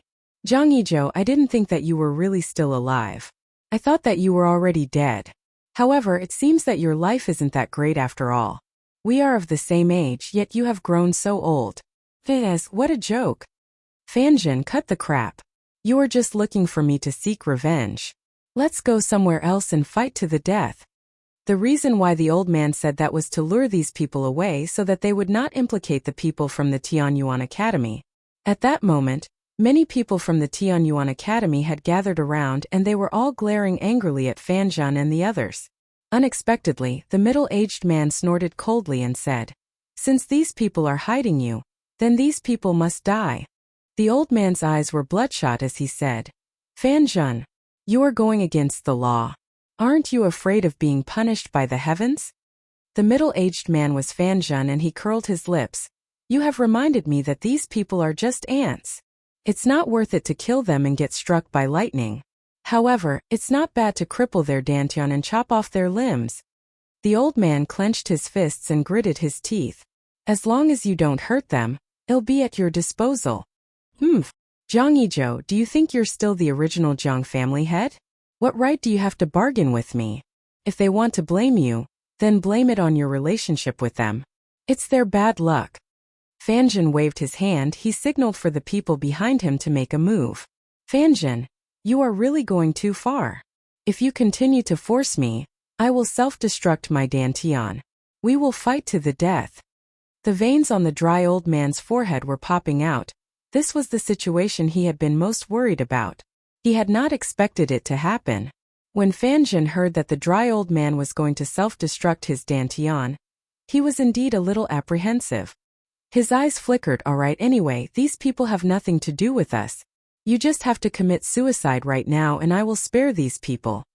Dean Huangfu saw that the old man was really going to self-destruct his dantian and hurriedly stopped him. "Old man Jiang. Absolutely not. Perhaps there is still a way out of this." The old man laughed bitterly. "I cannot implicate all of you just because of me. I have lived for so many years and it is already enough."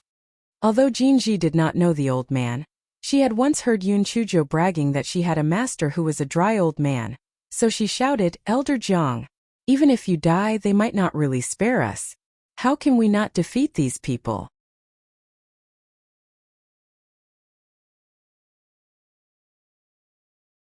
"At most we'll just fight it out." When the dry old man heard Jinji's words, he could not help but be stunned. This reminded him, so he said, "Fanjun, to prevent you from not keeping your word, swear on your inner demon." Fanjun laughed coldly. Jiang Yizhou, you are still as stupid as before. Do you think I will let these people go? Brothers, let's play with these ants. Leave the little girl who spoke just now for me. The rest is up to you." When the old man saw this, he was about to self-destruct. He did not expect that the black-robed men would suddenly move and grab a student in each of their hands. Fanjun laughed sinisterly and said, "Jiang Yezhou, if you self-destruct, we might not be killed by the explosion. But these people will be killed by you." This chapter is a preview. If you want to see a faster and more up-to-date chapter, please visit for more content.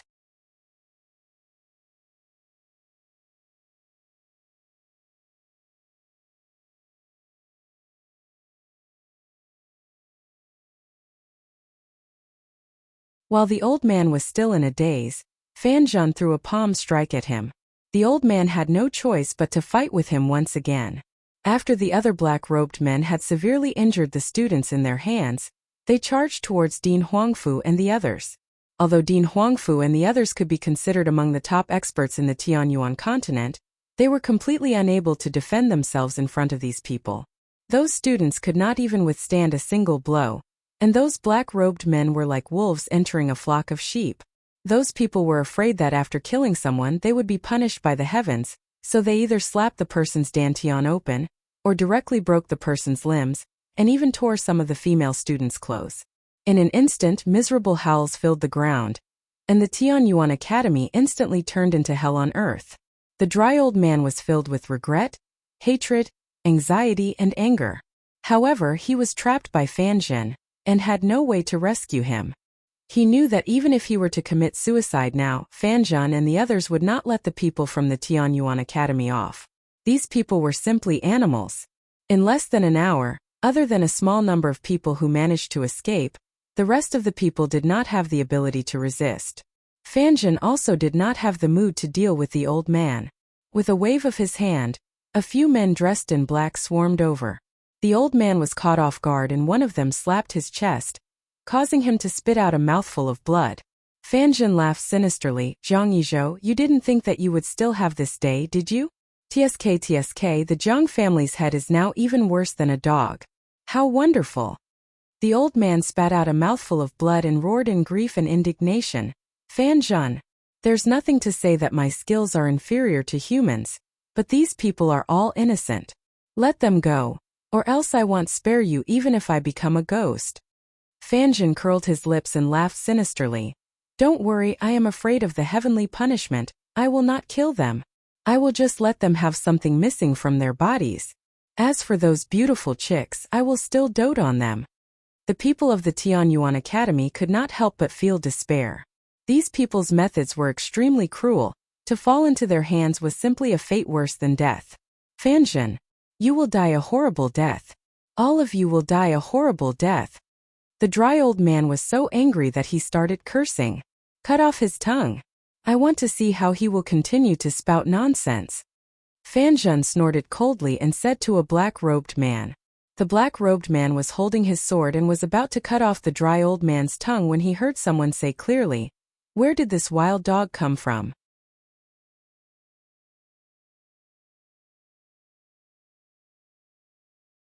It's fine if he barks in the wild, but if he barks in our Tianyuan Academy, does he not want to live anymore? The people of Tianyuan Academy were all familiar with this voice. It was Yun Chujio. It was Yun Chujio who had come. Did she come out of the Prodigy Palace? The old man, Dean Huangfu, and the others were burning with anxiety. Silly girl, since you had escaped a disaster, why did you show yourself? Sneaking out could still save your life, but if you came now, wouldn't you be walking into a trap?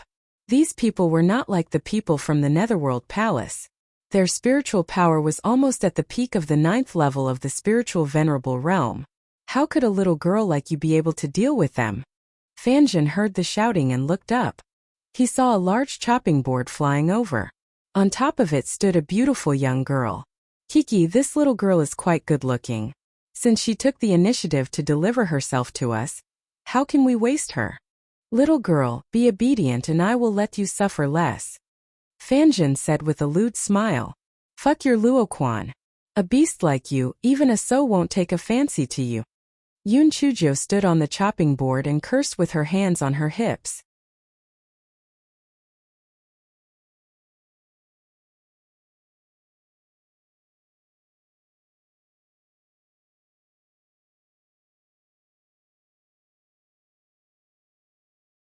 Yun Chujio smelled the strong smell of blood the moment she stepped out of the Prodigy Palace.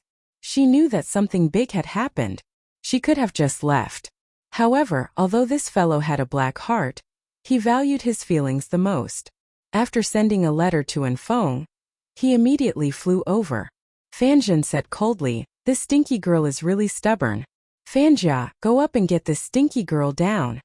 Hearing Fanjin's orders, a black-robed man rode his sword and charged towards Yun Chujio who was in the air, and attacked Yun Chujio with his spirit energy. Fuck! You're really going to fight? I can't beat you, let's meet again. After Yun Chujio said that, she commanded the chopping board to fly away. That black-robed man Fanja was stunned. Fanjin was stunned. The people from the Tianyuan Academy were all stunned. What the hell? Weren't you just indignant and righteous just a moment ago? Why did you suddenly change your style and run away in such a short time? Could it be that her eyesight wasn't very good, and she didn't notice that these black-clothed men's spiritual power was superb at the beginning, but now that she noticed it, she ran away? Fanja thought the same. He curled his lips contemptuously and rode his sword to chase after her. Unexpectedly, although that little girl was at the 2nd level of the spiritual paragon realm, her speed of escape was extremely fast. Fanja chased after her for a long time but still could not catch up. It just so happened that the little girl was circling in the sky above the Tianyuan Academy. As she escaped she said, "Oh, everyone look quickly. I am walking my dog. This dog is so obedient. It has been chasing after its master all this while." Fanja was so angry that he almost fell off his sword. He shouted at the men in black below, "Fanny Fanbing, help me stop this little girl." The 3 men in black started to surround and intercept Yun Chujio. Yoon Chujio had just begun to command the chopping board to fly up and down when she suddenly stopped running. She sighed, "Forget it. I can't run anyway. Come and catch me." Fan Jia and the other two men snorted coldly and surrounded her, trying to force Yoon Chujio to land. Unexpectedly, just as the three men approached Yoon Chujio's chopping board suddenly jumped up. Then stack after stack of superior-grade burst talismans were thrown at them. Fan Jia and the other two men's spiritual power was much higher than Yoon Chujio's. Although they were not on guard, they could still dodge these talismans if they tried their best. However, they felt that since it was a pile of talismans, it must be some worthless explosive talismans. Their high spiritual power explosive talismans did not pose any threat to them, so they did not try their best to dodge, they only managed to dodge a part of it.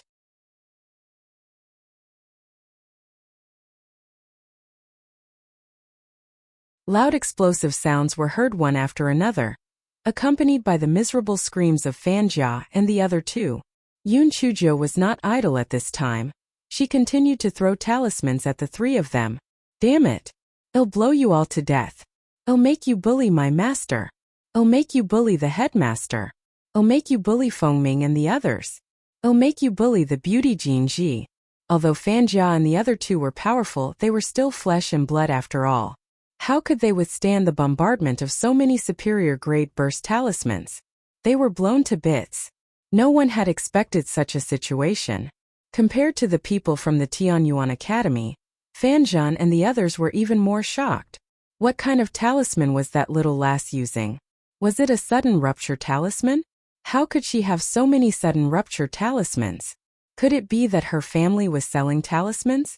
Without waiting for Fan Zhan to give the order, another three people rode on their swords and charged towards Yoon Chujio. "Damned lass, you're courting death. I'm always looking for things, but I don't know how to seek death. I see that you're all here to seek death. Did you all think that those three people would be lonely and cold when they went underground, so you wanted to accompany them?" Although Yoon Chujio was very worried in her heart. However, this guy was used to being pretentious, but his face didn't show it at all.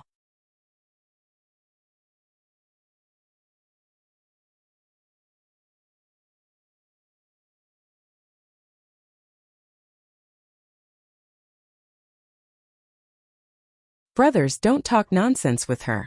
Let's kill her first," one of them said as he attacked Yoon Chujio with his spiritual power. The other two also attacked. Yoon Chujio quickly commanded the chopping board to fly up and down to dodge. Fortunately, the space in the sky was big enough. Otherwise, Yoon Chujio would definitely be hit. However, even so, Yoon Chujio could not hold on any longer. The three men in black formed a triangle. It was difficult for Yoon Chujio to escape. She tried the same trick again, wanting to use the superior-grade burst talisman to attack the three men again.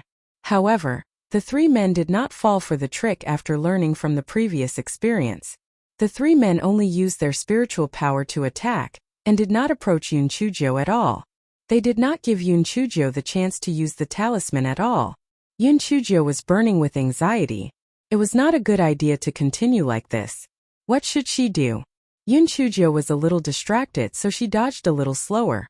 One of the people attacked her with his spiritual power. Fortunately, Yoon Chujio had a lot of defensive spiritual weapons on her. Dozens of them were broken, and she finally blocked the attack. This guy was in great pain.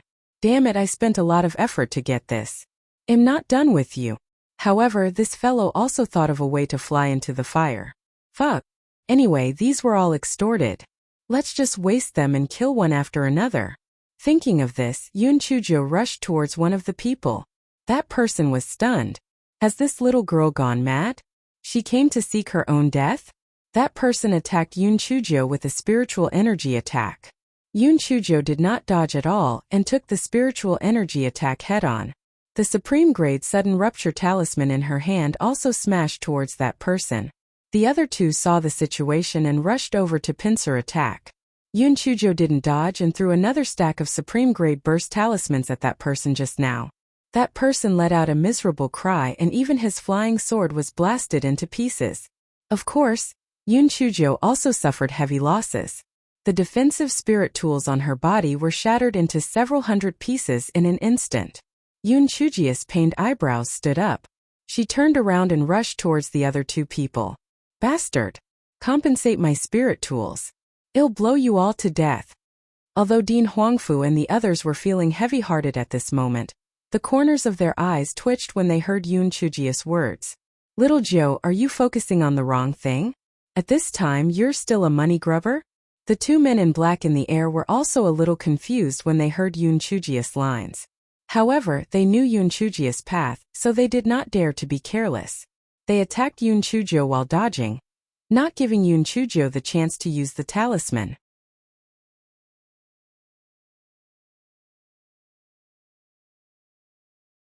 As they fought, they heard Yun Chujio curse, "Damn it! Why are there only 2 sudden rupture talismans left?" The two men in black were delighted. Although the sudden rupture talismans were powerful, they would only cause a slight injury to them at most.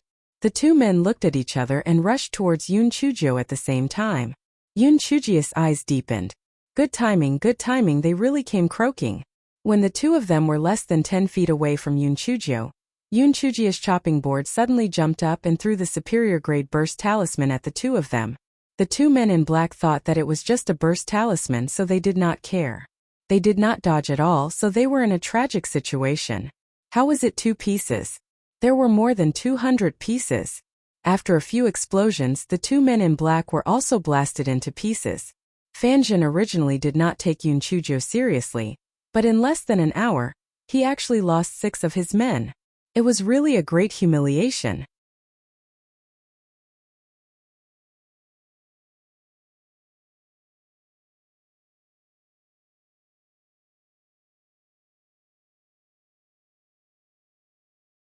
Damn girl. I didn't expect you to be so sneaky. Come down quickly and face your death, or I will kill these people. Fanjin said coldly. If you want to go down, then go down. I wanted to go down and kill you too. Make way for me and give me a place to land. I don't want to smash you to death. Yun Chujio said with a smile. I don't need you to save me. Get lost. The dry old man roared angrily. He knew that Yun Chujio was simply throwing her life away. Not only did Fanjin and the others have superb spiritual powers, they also had hostages in their hands. Yun Chujio had no chance of winning. Fanjin curled his lips. These so-called righteous gentlemen always like this trick. That little girl would definitely cry and wail and refuse to leave. Otherwise, wouldn't she be leaving them to die?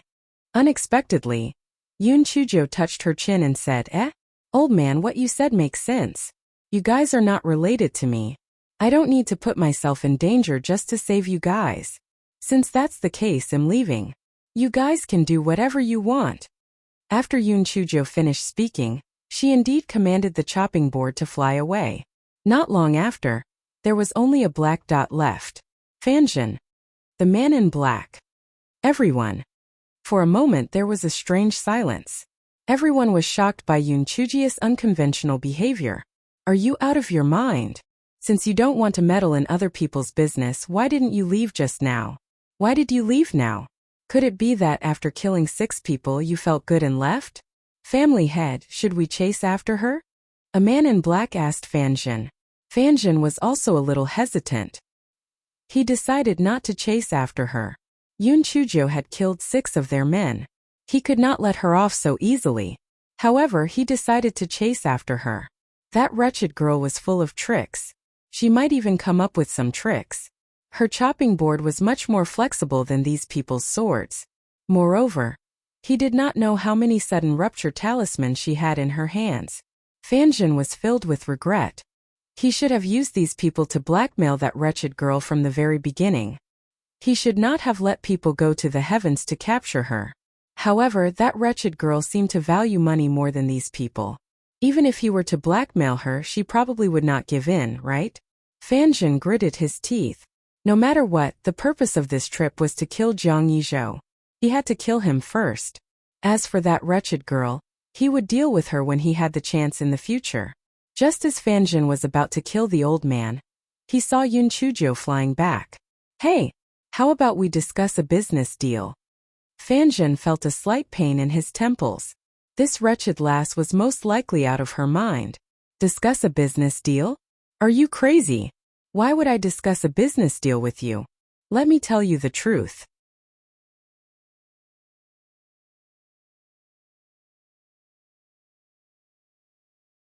I have long disliked these people from the Tianyuan Academy. Damn it, a genius like me is actually being ostracized by them.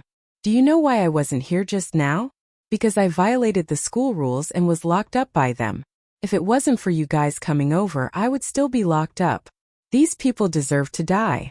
What you did was simply satisfying. Yun Chujo stood on the chopping board. She clapped her hands and said, Fanjin would never have dreamed that Yun Chujo would actually say such a thing. He did not know how to react for a moment. Fanjin was still in a daze when he heard Yun Chujo say, if you ask me, you're really too kind. Why are they all still alive? You should kill them one by one. Bleed them one by one. These people all deserve to die. How about this, you kill one person, I'll pay you a high-grade spirit stone, as if I hired you to avenge me.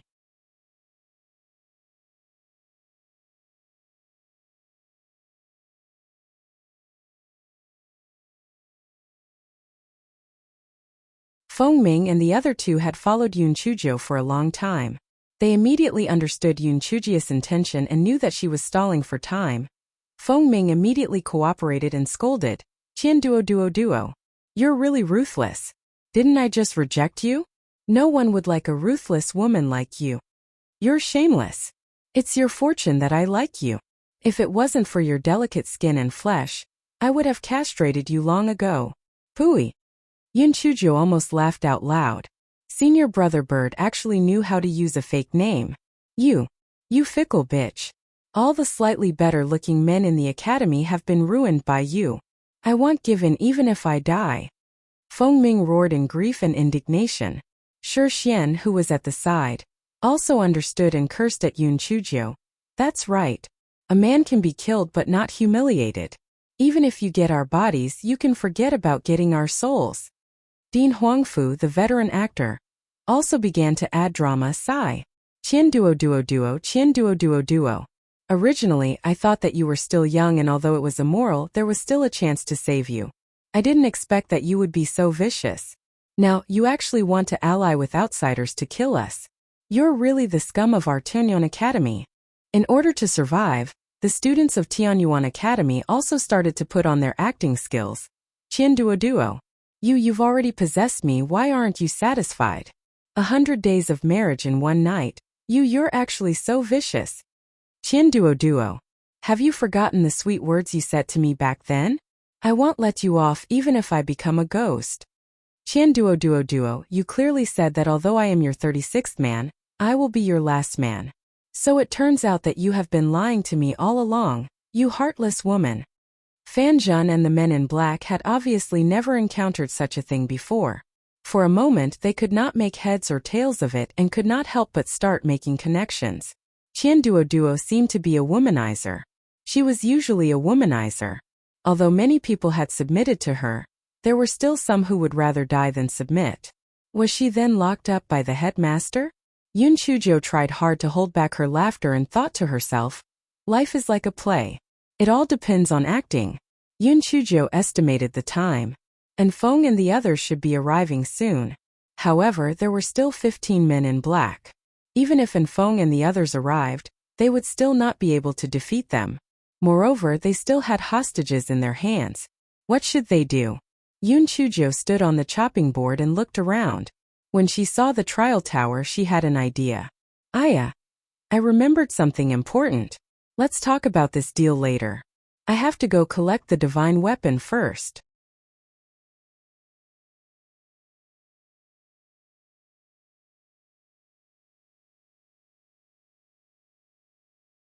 After Yun Chujo said that, she flew away on the chopping board.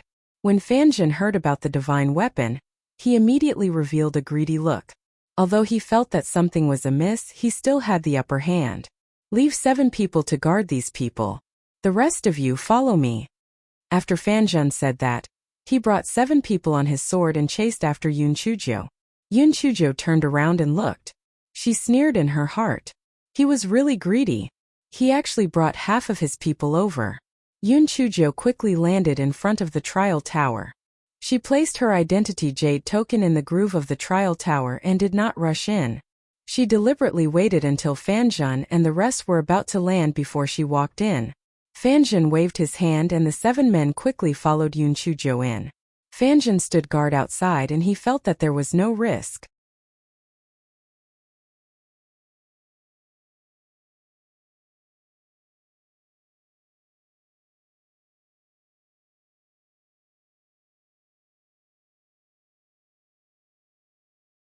After Yun Chujo entered the trial tower, she was directly teleported to a grassland. In front of her there was a huge bloodthirsty wolf staring at her. However, when it saw Yun Chujo's spiritual power level, it immediately cowered. Yun Chujo did not have the time to pay attention to it. Instead, she shouted to the sky, "Xiao Hei Frog! The 7 people who entered just now definitely can't get out without a jade token. Think of a way to trap them and don't let them break through to the 9th level. When I become powerful in the future, you can release them again. I will bleed them one by one." The weapon spirit of the trial tower wanted to cry but had no tears. It was fine if you gave your baby the nickname of Xiao Hei Frog, but why did Baby Mao need to block the heavenly thunder for you? Why did Baby Mao need to help you trap people? Baby's heart was bitter. Baby did not say anything. Blue thin mushroom. After Yun Chujo shouted, she thought about the next countermeasure in her heart. Only then did she take out a jade token. In order to avoid the heavenly thunder, this fellow had prepared quite a few jade tokens in his storage ring. Yun Chujo activated the jade token and was ejected from the trial tower. Fanjin was waiting outside the trial tower. He did not expect Yun Chujo to be ejected so quickly. He was a little confused. He was not confused at all. Yun Chujo threw several stacks of superior grade burst talismans at Fanjin. Yun Chujo knew very well that the gap between her and Fanjin's spiritual power was too big. She could only have a slim chance of winning if she was caught off guard. Fanjin was much smarter than his men. He activated the defensive spiritual weapon on his body while dodging quickly. Moreover, he was on the ground and could move freely. Therefore, even though Yun Chujo threw a lot of burst talismans, Fanjin was only slightly injured. "Stupid girl. Where are my men?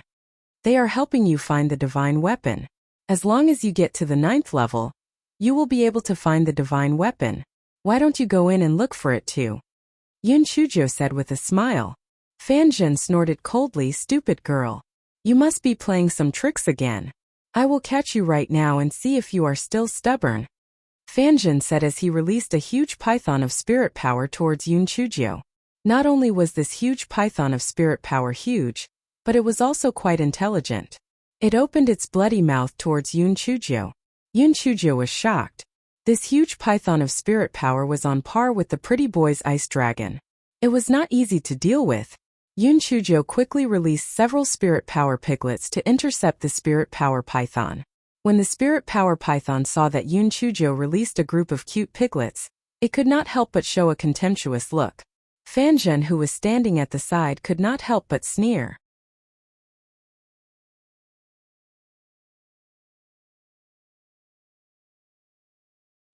He did not expect this little girl's spirit power beast to be so weak. However, why did she release so many spirit power beasts? This did not make sense. Although a few of the spirit power piglets had been bitten off by the spirit power python, there were still a few that started to chomp on the spirit power python's body. Fanjin was shocked.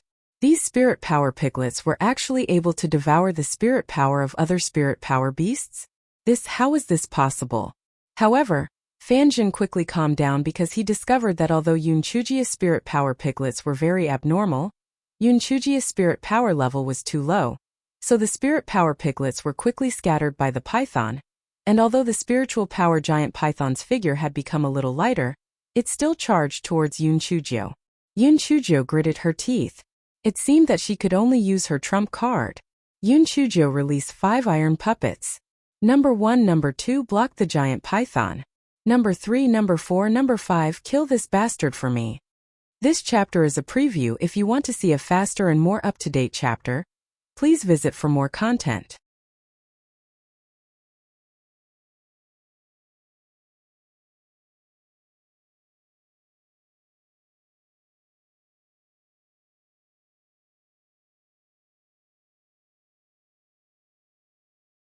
When Fanjin saw the 5 refined iron puppets that Yun Chujo had released, he did not think much of it. The refined iron puppets were only used for defense. They were not as powerful as the sudden rupture talisman, so there was nothing to be afraid of. However, he soon realized that he had made a huge mistake. Not only could these refined iron puppets attack, but they were also very methodical in fighting. How was this possible? How could such a low-level continent like the Tianyuan continent have such a high-level puppet? This little girl was not even 20 years old. Not only did she have a large number of sudden rupture talismans, but she also had such a perverse puppet. Where did she come from? Fanjin was caught off guard by the puppets. However, his spiritual power was superb after all. After the initial shock, he found the trick to deal with the refined iron puppets, which was to attack the abdomen of the refined iron puppets. That was because that was where the puppet disc was located. After a quarter of an hour, Yun Chujio and the 5 puppets could not hold on any longer. The puppet discs of the 5 puppets were damaged to varying degrees, and their movements became sluggish. Although Yun Chujio was not injured for the time being by relying on the countless superior-grade burst talismans and defensive spirit tools on her body, there were not many defensive spirit tools left on her body. Although Fanjin had gained the upper hand, he was so angry that he gritted his teeth. How could this wretched girl have so many burst talismans and defensive spirit tools on her? Could it be that she was the daughter of some big family in the Tianyuan continent, and she brought all the good things from her family with her? In fact, Yun Chujio could once again enter the trial tower to hide. However, she estimated that Enfeng and the others had already arrived, so it would be best if she could stall Fanjin. Another quarter of an hour later, the 5 puppets collapsed on the ground. Yun Chujio's defensive spirit tool had all been shattered, and she could only rely on her superior-grade sudden rupture talisman to barely hold on. Yun Chujio could not help but smile bitterly in her heart. In the face of absolute strength, schemes, tricks, and talisman puppets were all useless. If it really did not work, she could only fly into the air. At the very least, she would have more space to use it. Yun Chujio's thoughts were pretty good. But just as she summoned the chopping board, Fanjun's spirit energy python arrived. It did not give Yun Chujio the chance to jump onto the chopping board at all. Although Yun Chujio still had the little black bird's curse, it was a last resort to save her life. She could not use it lightly, so Yun Chujio could only fight with Fanjin again. Yun Chujio was unable to dodge in time.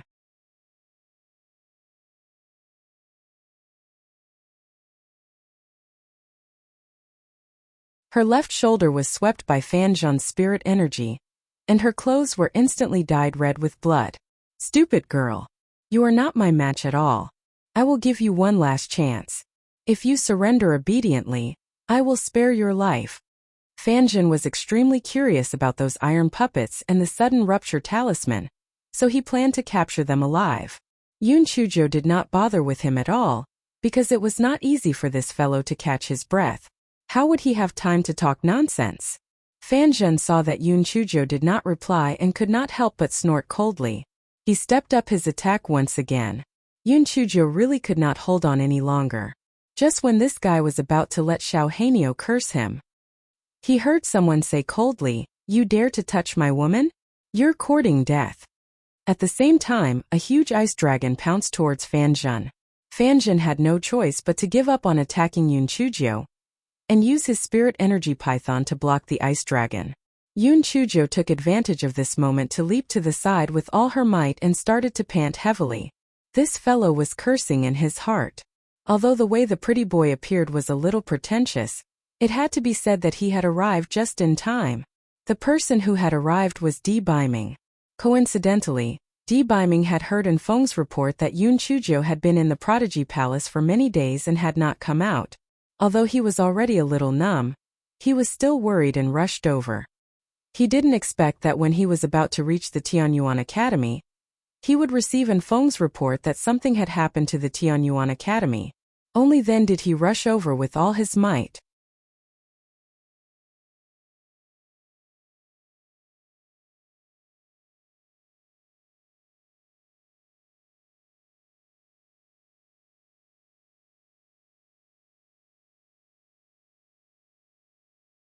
Prince Charming. Kill this bastard. I support you spiritually. Yun Chujio panted as she cheered for Di Biming. Di Biming raised his eyebrows slightly. All right, Although Fanjin was a little surprised by Di Biming's arrival, he did not take Di Biming seriously.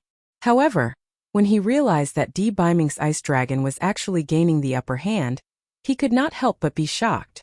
There was actually such a strong person in the Tianyuan continent? Didn't they say that the Tianyuan continent was only a low-level continent? Why was that wretched girl so perverted? Was this young man so powerful?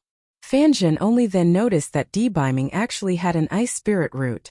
This could also explain why Di Biming's cultivation base was only at the 8th level of the spiritual venerable realm, but he was on par with him. Di Biming and Fanjin fought intensely. Fanjin had already used up a lot of spirit energy previously, but Di Biming was full of spirit energy, so Di Biming gradually gained the upper hand. At this time Yun Chujio, this pervert, quickly recovered her strength with the help of Guai Chao. She screamed and rushed up again. Although this guy's spiritual power was not high, his mouth was sharp. He kept saying, "Bastard, what is the point of a scumbag like you living? If I were you, I would have smashed myself to death with tofu. And you still live with your face licked? You are really shameless. What kind of person uses what kind of spiritual beast?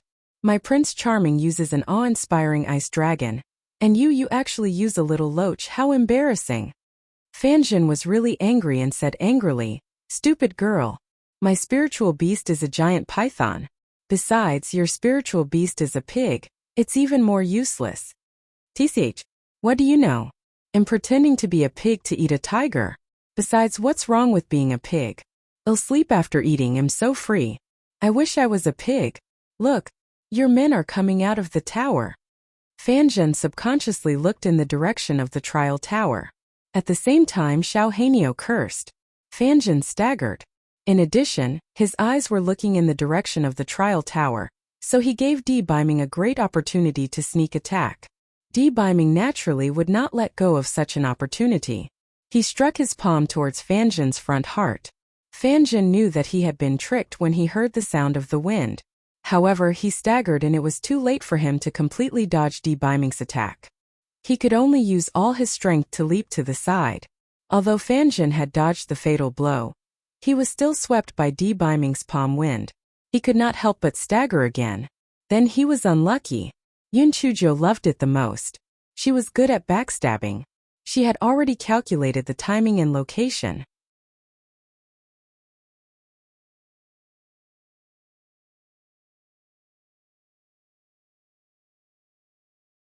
Just as Fanjin was about to stagger again, Yun Chujio's little purple needle and the sudden rupture talisman arrived at the same time. Fanjin only saw the sudden rupture talisman but did not see the little purple needle mixed in it. So he was in deep trouble. A little purple needle was shot at his left eye. Along with the sound of explosion, Fanjin let out a shrill scream, "My eye!" Just as Fanjin was screaming in pain, Yun Chujio threw a few more stacks of broken talismans at him. Di Biming's ice dragon also pounced on him ferociously. No matter how high Fanjin's spiritual power was, he was not a match for Di Biming and Little Jiu when his left eye was injured. After 15 minutes, Fanjin was dead. Yun Chujio hurriedly put away the 5 puppets in Fanjin's bodies, then followed Di Biming to the battlefield. The battle ahead was going on intensely, and Feng did not bring many dark guards with him, and the remaining 7 people had high spiritual power, and Feng and the others were obviously at a disadvantage.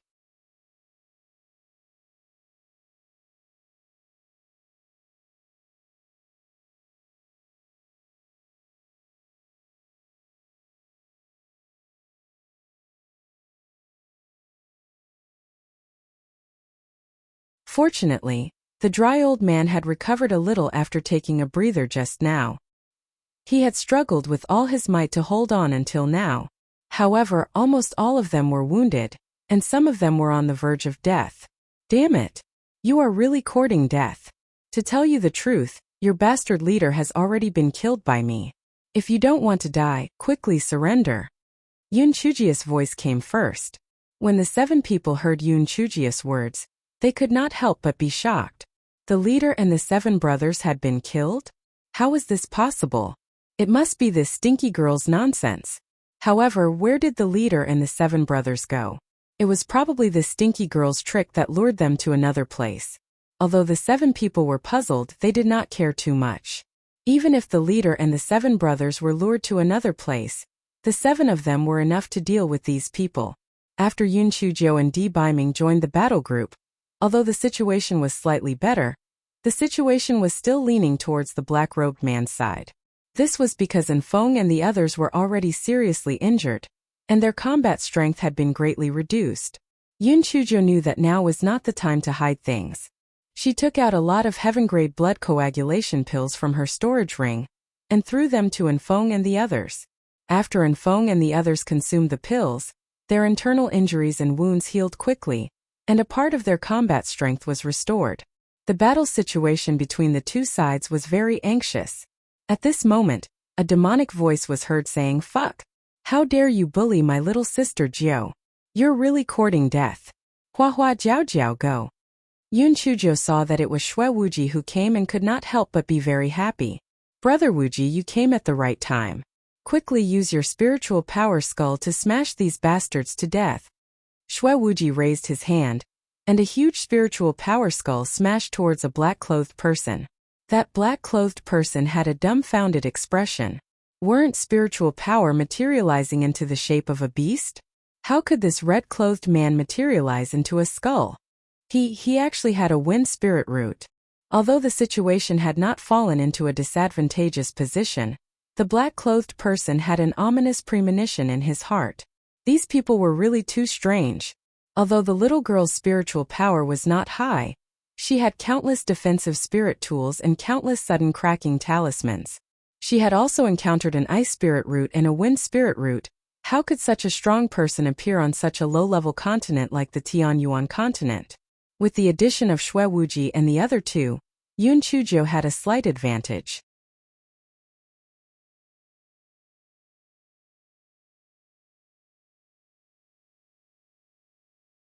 However, she was not confident in taking down 7 people. The best result would only be to chase 7 people away. At this moment, another person came. The person who came had a cold expression, and there was a trace of gloominess in his eyes. It was Lan Luochen.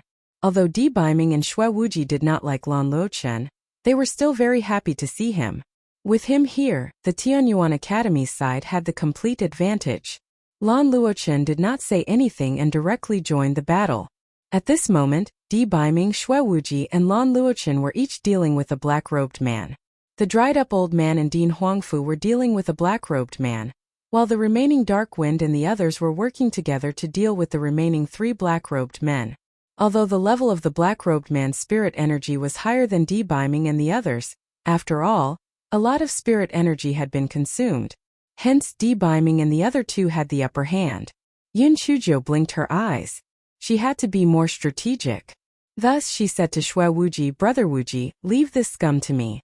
You and my Prince Charming will work together and end this quickly."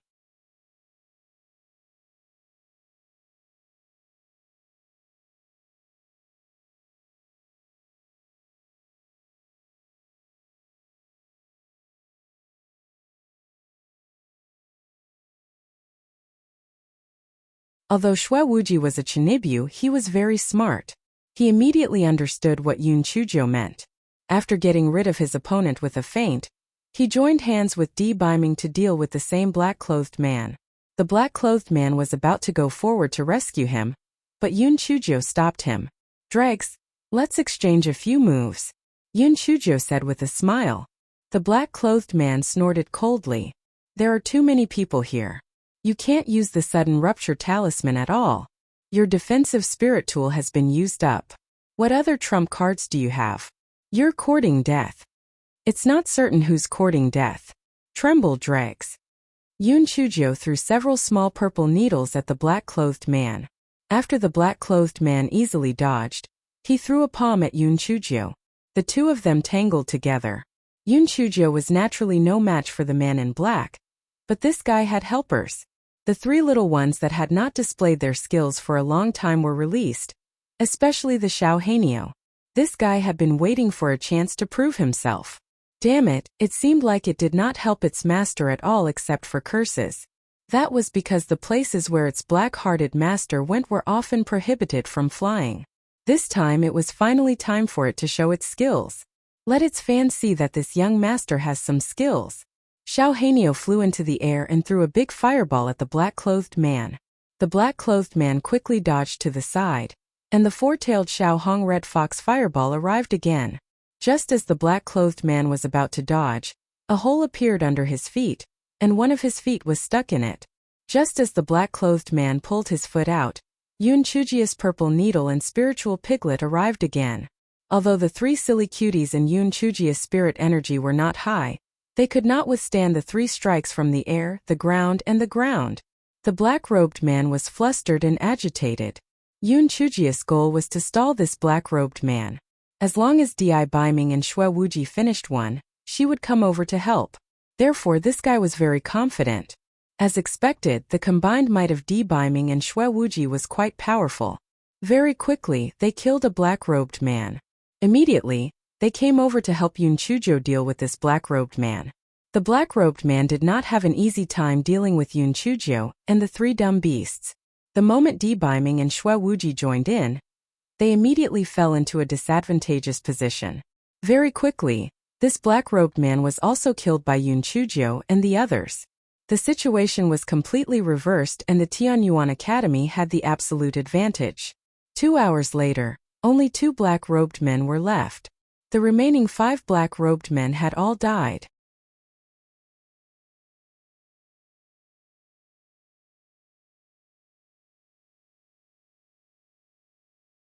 The 2 black-robed men knew that the situation was over, and they wanted to escape. Yun Chuzhou knew that they had to eradicate the roots of the problem. Once they escaped, it might bring even greater disaster to the Tianyuan Academy. Hence, Yun Chuzhou gave Di Biming and the others a look. Everyone surrounded the 2 of them, not giving them any chance to escape. After another round of fighting, the remaining 2 men in black were finally killed by the crowd. Everyone heaved a sigh of relief. However, looking at the injured people everywhere, their hearts were extremely heavy. They knew that the sky was about to change. The spiritual power of the men in black, who came this time, was almost at the peak of the 9th level of the spiritual venerable realm. Just 21 of them almost destroyed the Tianyuan Academy. If more people came in the future, not to mention the Tianyuan Academy, even the Tianyuan continent would be hard to protect. However, now was not the time to think about these things. It was more important to treat the injured and deal with the aftermath. It was easy to deal with the injured with superficial injuries, but it was very difficult to deal with the students whose dantian had been shattered. If their dantian was destroyed, they could not cultivate, and their lives could be considered wasted. The dried old man was already seriously injured, and coupled with his guilt, he directly spat out a mouthful of blood and fainted.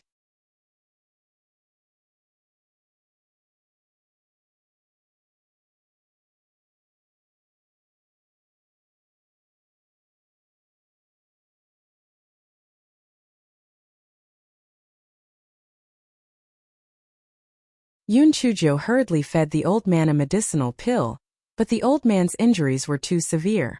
Although his life was not in danger after consuming the medicinal pill, he would not wake up for at least 10 days to half a month. Yun Chuzhou had no choice but to send the old man to his residence. After having the secret guards of the Temple of Immortals protect him, she once again helped the crowd deal with the aftermath. This time, it could be said that the Tianyuan Academy had suffered the greatest damage. Fortunately, the crowd had experienced what it meant to be united as one, and their cohesiveness was stronger than before. In the final count, although no students had died, there were nearly 100 students whose dantian had been destroyed. The faces of those students were as ashen as death. Not being able to cultivate meant that they would only be ordinary people in the future. They only had a lifespan of a few decades. Yun Chuzhou frowned and could not help but sigh. If the Guaichao in her dantian could not be removed in the future, it might end up like this. Could it be that her dantian was destroyed and she could not cultivate? Prince Charming, I seem to have heard you say that after the dantian is destroyed, the dantian can be rebuilt. Can you rebuild the dantian for these students? Yun Chuzhou whispered to Di Biming. Di Biming sighed, little Jiu, if it's that simple, I don't have to worry about the Guaichao in your dantian. Although my master has the art of dantian reconstruction, the dantian after reconstruction is extremely fragile. If it's not done properly, it will be destroyed again. Therefore, the spiritual power of the person who reconstructs the dantian can only remain below the level of a spiritual venerable. Even so, it's still better than being a cripple. Ask my martial uncle if he can help them reconstruct their dantian. If they need spirit stones or herbs, I can provide them. Yun Chujo said with a pained expression. Di Biming could not help but curl the corners of his mouth. Little Joe, are you really willing to do it? Yun Chujo sighed. Of course I'm not willing to do it. However, you also know that those people in black came from my master. These students were implicated. My master must feel guilty. As his disciple, if I can help him, I can at least alleviate his guilt. Di Biming comforted. I will definitely fight for it with my master. Moreover, these students are not very talented. Even if their dantian is not destroyed, they might not be able to cultivate to the level of a spiritual venerable. Therefore, you should advise your master not to feel too guilty. Moreover, the path of cultivation is full of dangers. You can't blame others if your strength isn't good enough. Yun Chujo obviously knew that Di Biming was comforting her. She nodded. Okay. Let's deal with the aftermath first.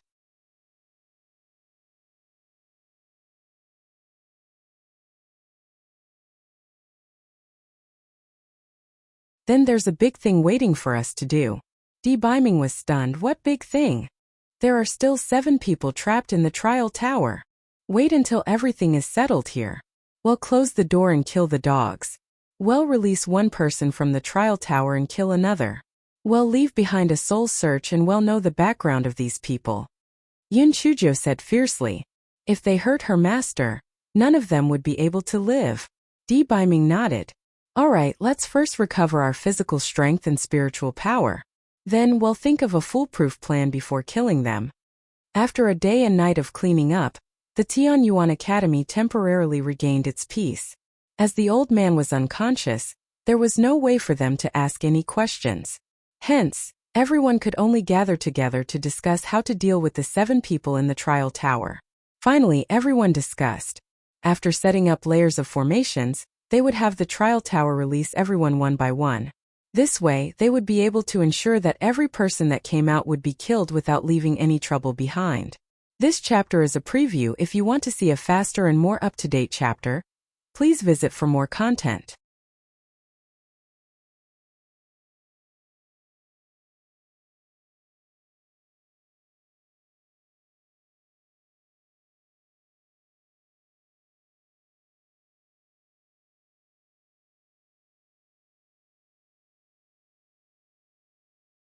As everyone was tired after working for a day and a night, they decided to rest for the night and move out the next morning. Di Biming directly followed Yun Chujo to Yun Chujia's dormitory to rest. Now no one had the mood to gossip about these things.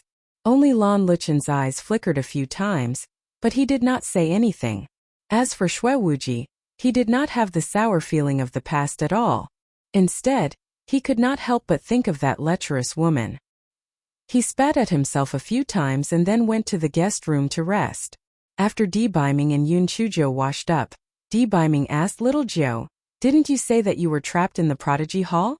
How did you get out?" When Yun Chujo heard Di Biming's question, she immediately recounted the incident to Di Biming with great joy. At that time, Yun Chujo was about to take the opportunity to form a contract with the small eagle, but a white light flashed in front of her eyes. When Yun Chujo opened her eyes again, she found that she had returned to the palace from before. Yun Chujo thought that they should have a normal test this time, but after waiting for a long time there was still no movement. "Qiling, get out here." "What do you mean?" "Bastard. Have you been angered by me?" "Coward, if you have the ability, come out. A timid Qiling like you is simply a disgrace to the Qiling world." No matter how Yun Chujo cursed, Qiling did not make a sound, and the surrounding environment did not change. Fuck. Did the damn Qiling want to trap me in this palace? Yun Chujo was right. The Qiling of the Heaven's Pride Palace realized that Yun Chujo was too abnormal.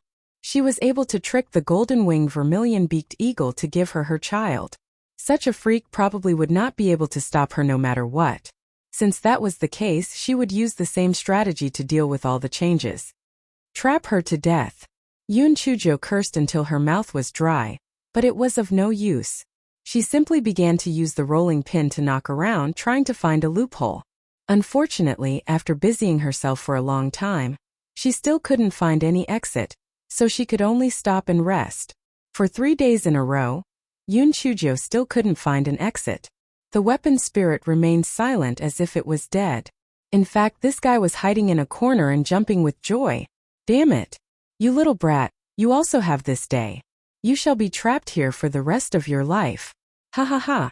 Just as Qi Ling was showing off, she heard Yun Chujo say faintly, Qi Ling, I wonder if your Pride of Heaven Palace is afraid of being burned by fire? How about I light a fire for you? Qi Ling was stunned at first, then pursed her lips. Did this little brat think that this Qi Ling was brainless? Ordinary flames could not burn down this palace. Moreover, if she were to light a fire, she would be the first to be burnt to death.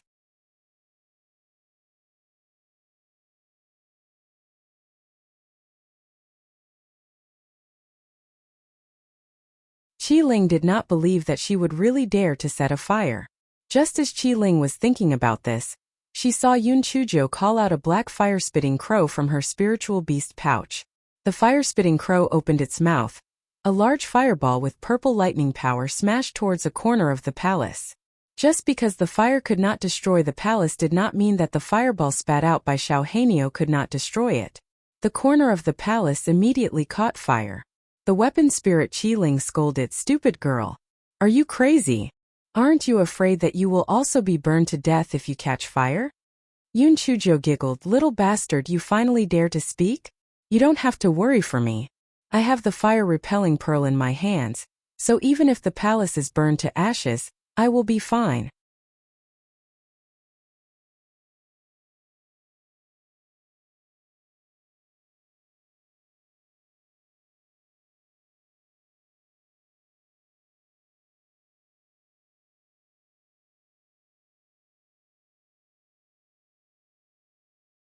Seeing the fire-repelling pearl in Yun Chujia's hand, the artifact spirit of the Pride of Heaven Palace was both shocked and angry.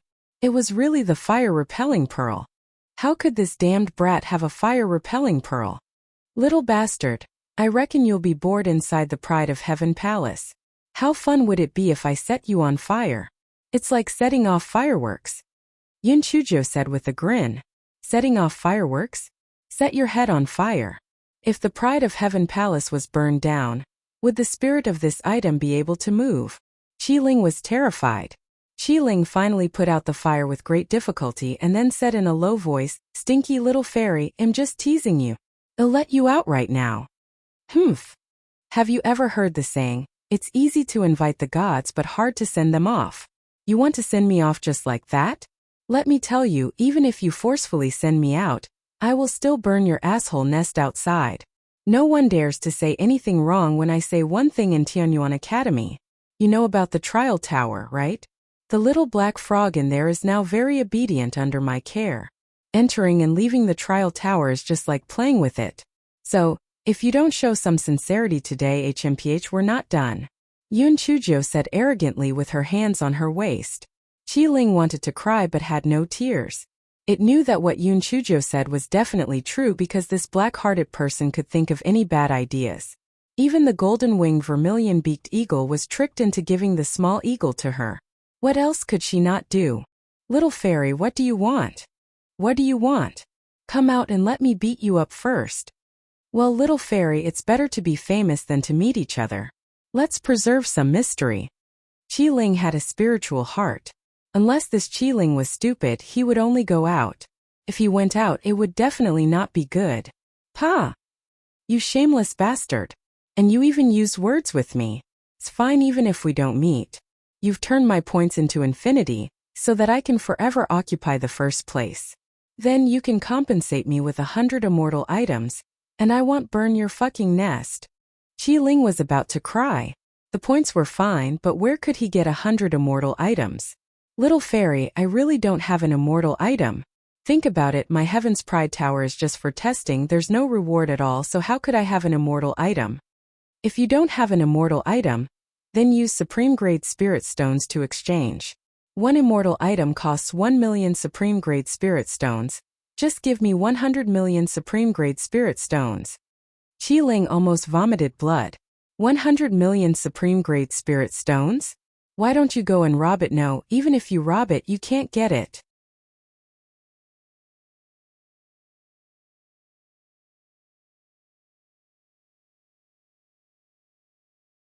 Do you think supreme-grade spirit stones are like cabbages? Little fairy, first of all, we don't have that many supreme-grade spirit stones, and second of all, the Heaven's Pride roll needs supreme-grade spirit stones to operate. Please do me a favor. I'm begging you. Qi Ling lost all her temper, crying and begging for mercy. Yun Chujiu blinked her eyes. This damn Qi Ling made some sense. If they didn't have top-grade spirit stones, the prodigy roll wouldn't be able to operate. At that time, old man Huangfu would probably strangle her to death. Forget it. Forget it. I'm a kind-hearted person. Qi Ling heard Yun Chujiu's words and was about to shed tears of gratitude. However, Yun Chujiu continued, however, we don't have immortal tools or top-grade spirit stones. Just pay with your flesh. Come on, let me ravage you to my heart's content. Then we'll call it even. Qi Ling's head was shaking like a rattledrum, and he couldn't leave even if he was beaten to death. This black-hearted man could even kill a newborn small eagle, so wouldn't he torture his own Qi Ling to death?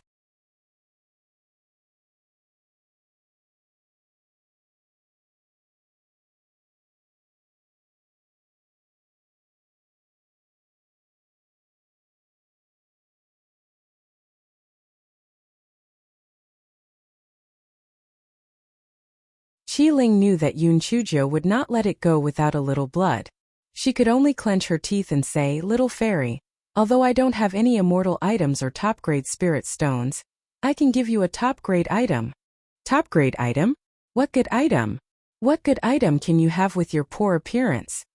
Although Yun Chujiu was overjoyed in her heart, she had a contemptuous expression on her face. The weapon spirit was successfully stimulated by Yun Chujiu's competitive spirit. She said loudly, humph. Although this weapon spirit is a little poor, this thing was considered a rare item in the ancient times. This was obtained with great difficulty by my first master. Little bastard who doesn't know how to boast. What exactly is it? Hearing the weapon spirit's words, Yun Chujiu felt like a cat scratching her heart. It must be a good thing to say so much. What exactly was it? It's a formation to repair remnant souls, the Great Void Soul Repairing Formation. As long as you have this formation, you can repair remnant souls. This is definitely a heaven-defying formation. You're the only one who met this item spirit. Otherwise, you wouldn't have found this heaven-defying formation even if you went to the heavens and earth. With this Great Void Soul Repairing Formation, Yun Chujiu did not listen to the bragging behind the item spirit. 3 golden words flashed repeatedly in her mind. I've made a fortune. Ha ha ha. With the Great Void Soul Mending Formation, she could repair the remnant souls of Fu Ao and the rest. Other things aside, as long as she could repair the remnant souls of Tao Wu and Chong Qi, they would be 2 great killing weapons. Although she might lose a part of her soul every time she came out, she could repair it again. Waha, I've struck it rich. It was really worth it to enter the prodigy role. Thank you, Tianyuan Academy. Thank you, Heaven's Pride role. Thank you, Qi Ling. Thank you, Old Witch, for making things difficult for me. Even though this fellow was about to go crazy with joy.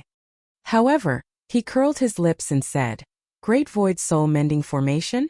What you said is pretty awesome, but I don't have a remnant soul to use to repair it, so what's the use of having it? However, I don't think you can bring out any other good things, so I'll reluctantly agree to it. Hearing Yun Chujiu's words, the weapon spirit was afraid that she would go back on her words, so it quickly threw a sheepskin scroll to Yun Chujiu. Yun Chujiu had just received the sheepskin scroll when a white light flashed in front of her eyes.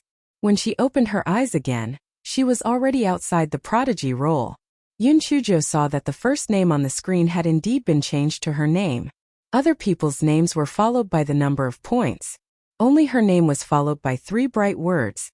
Infinity. Yun Chujiu nodded her head in satisfaction.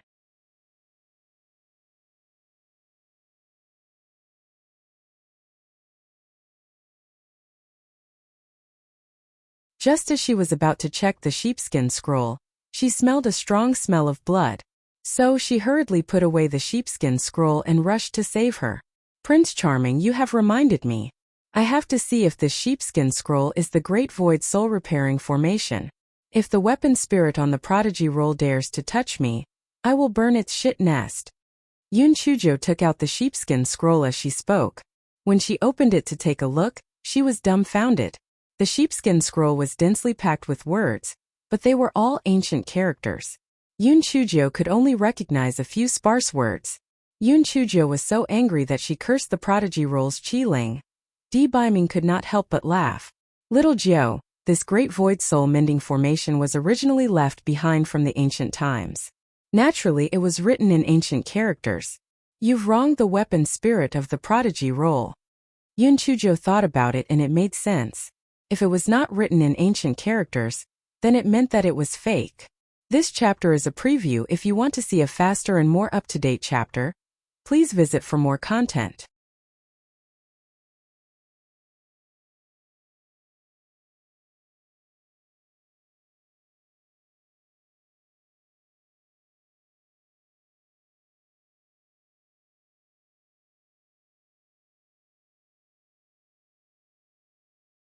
Prince Charming, I thought that I would reach the peak of my life from now on. As long as I learn the Great Void soul repairing formation and repair the remnant souls of Tao Wu and Chong Qi, who could be my little fairy Jiao's match? What a pity, it was just a daydream, Yun Chujo said with a sigh. Di Baiming could only comfort her. Yun Chujia's greatest strength was her big heart. She quickly threw this matter to the back of her mind and forced Di Baiming to sing a few lullabies. This fellow fell asleep soundly. She fell asleep, but Di Baiming did not feel sleepy at all. He sensed a huge crisis. Those black-clothed people were most likely from other high-grade continents. With the first batch there would be a second batch. These people's spiritual power was too high. If they did not think of any effective methods, the Tianyuan continent would be in danger. Di Baiming's brows suddenly relaxed as he thought about it. This was because he thought of the Tianyuan continent and the Qingxian continent. When people from the Tianyuan continent arrived at the Qingxian continent, although their spiritual power was suppressed, it was like a wolf entering a flock of sheep. Then why did very few people go to the Qingxian continent? The reason was very simple. The most fundamental goal of a cultivator was to cultivate the great Tao. The rest of the matters were secondary. The spiritual qi of the low-level continents was much thinner than that of the high-level continents. There was no need to delay their cultivation just to show off. The enmity between Fanzhan and the dry old man should have been decades ago. Now that he had found his way here, it meant that he had never thought that the dry old man would stoop down and come to the low-grade continents. Di Baiming finally came to a conclusion. If there was no reason that he had to come, the other people on Fanzhan's continent would not easily come to the Tianyuan continent. When Di Baiming thought of this, he kissed Yun Chujo on the forehead and fell asleep. The next morning Di Baiming told Yun Chujo his thoughts. Yun Chujo blinked her starry eyes and said, "My Prince Charming, you are indeed my Prince Charming. You are so smart." Di Baiming's ears were slightly red and he said unnaturally, "Let's go to the trial tower quickly, in case something unexpected happens." After saying that, Di Baiming left the room in a hurry. Yun Chujo touched her chin. Was the pretty boy embarrassed? Why was his skin getting thinner and thinner? When Yun Chujo and Di Baiming arrived at the trial tower, Dean Huangfu and the rest had also arrived. Only Xue Wuji yawned and came late. "Brother Wuji, your dark circles are too obvious. Didn't you sleep last night? What did you do?" Yun Chujo asked curiously.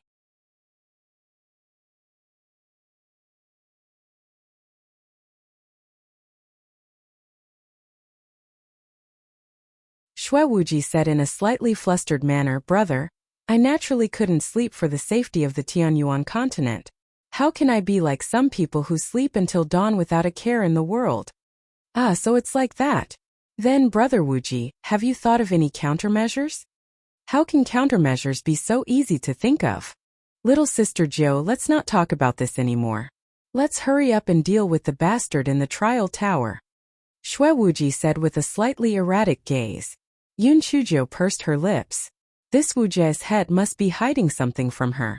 How could a heartless person like him think of a countermeasure? Pooey. When Xue Wuji saw that Yun Chujo did not pursue the matter any further, he heaved a sigh of relief. He would never admit that he could not sleep after having a colorful dream last night. Seeing that everyone was ready, Yun Chujo stretched her neck and shouted, "Xiao Hei, release one of the black-clothed men. I'll drain his blood."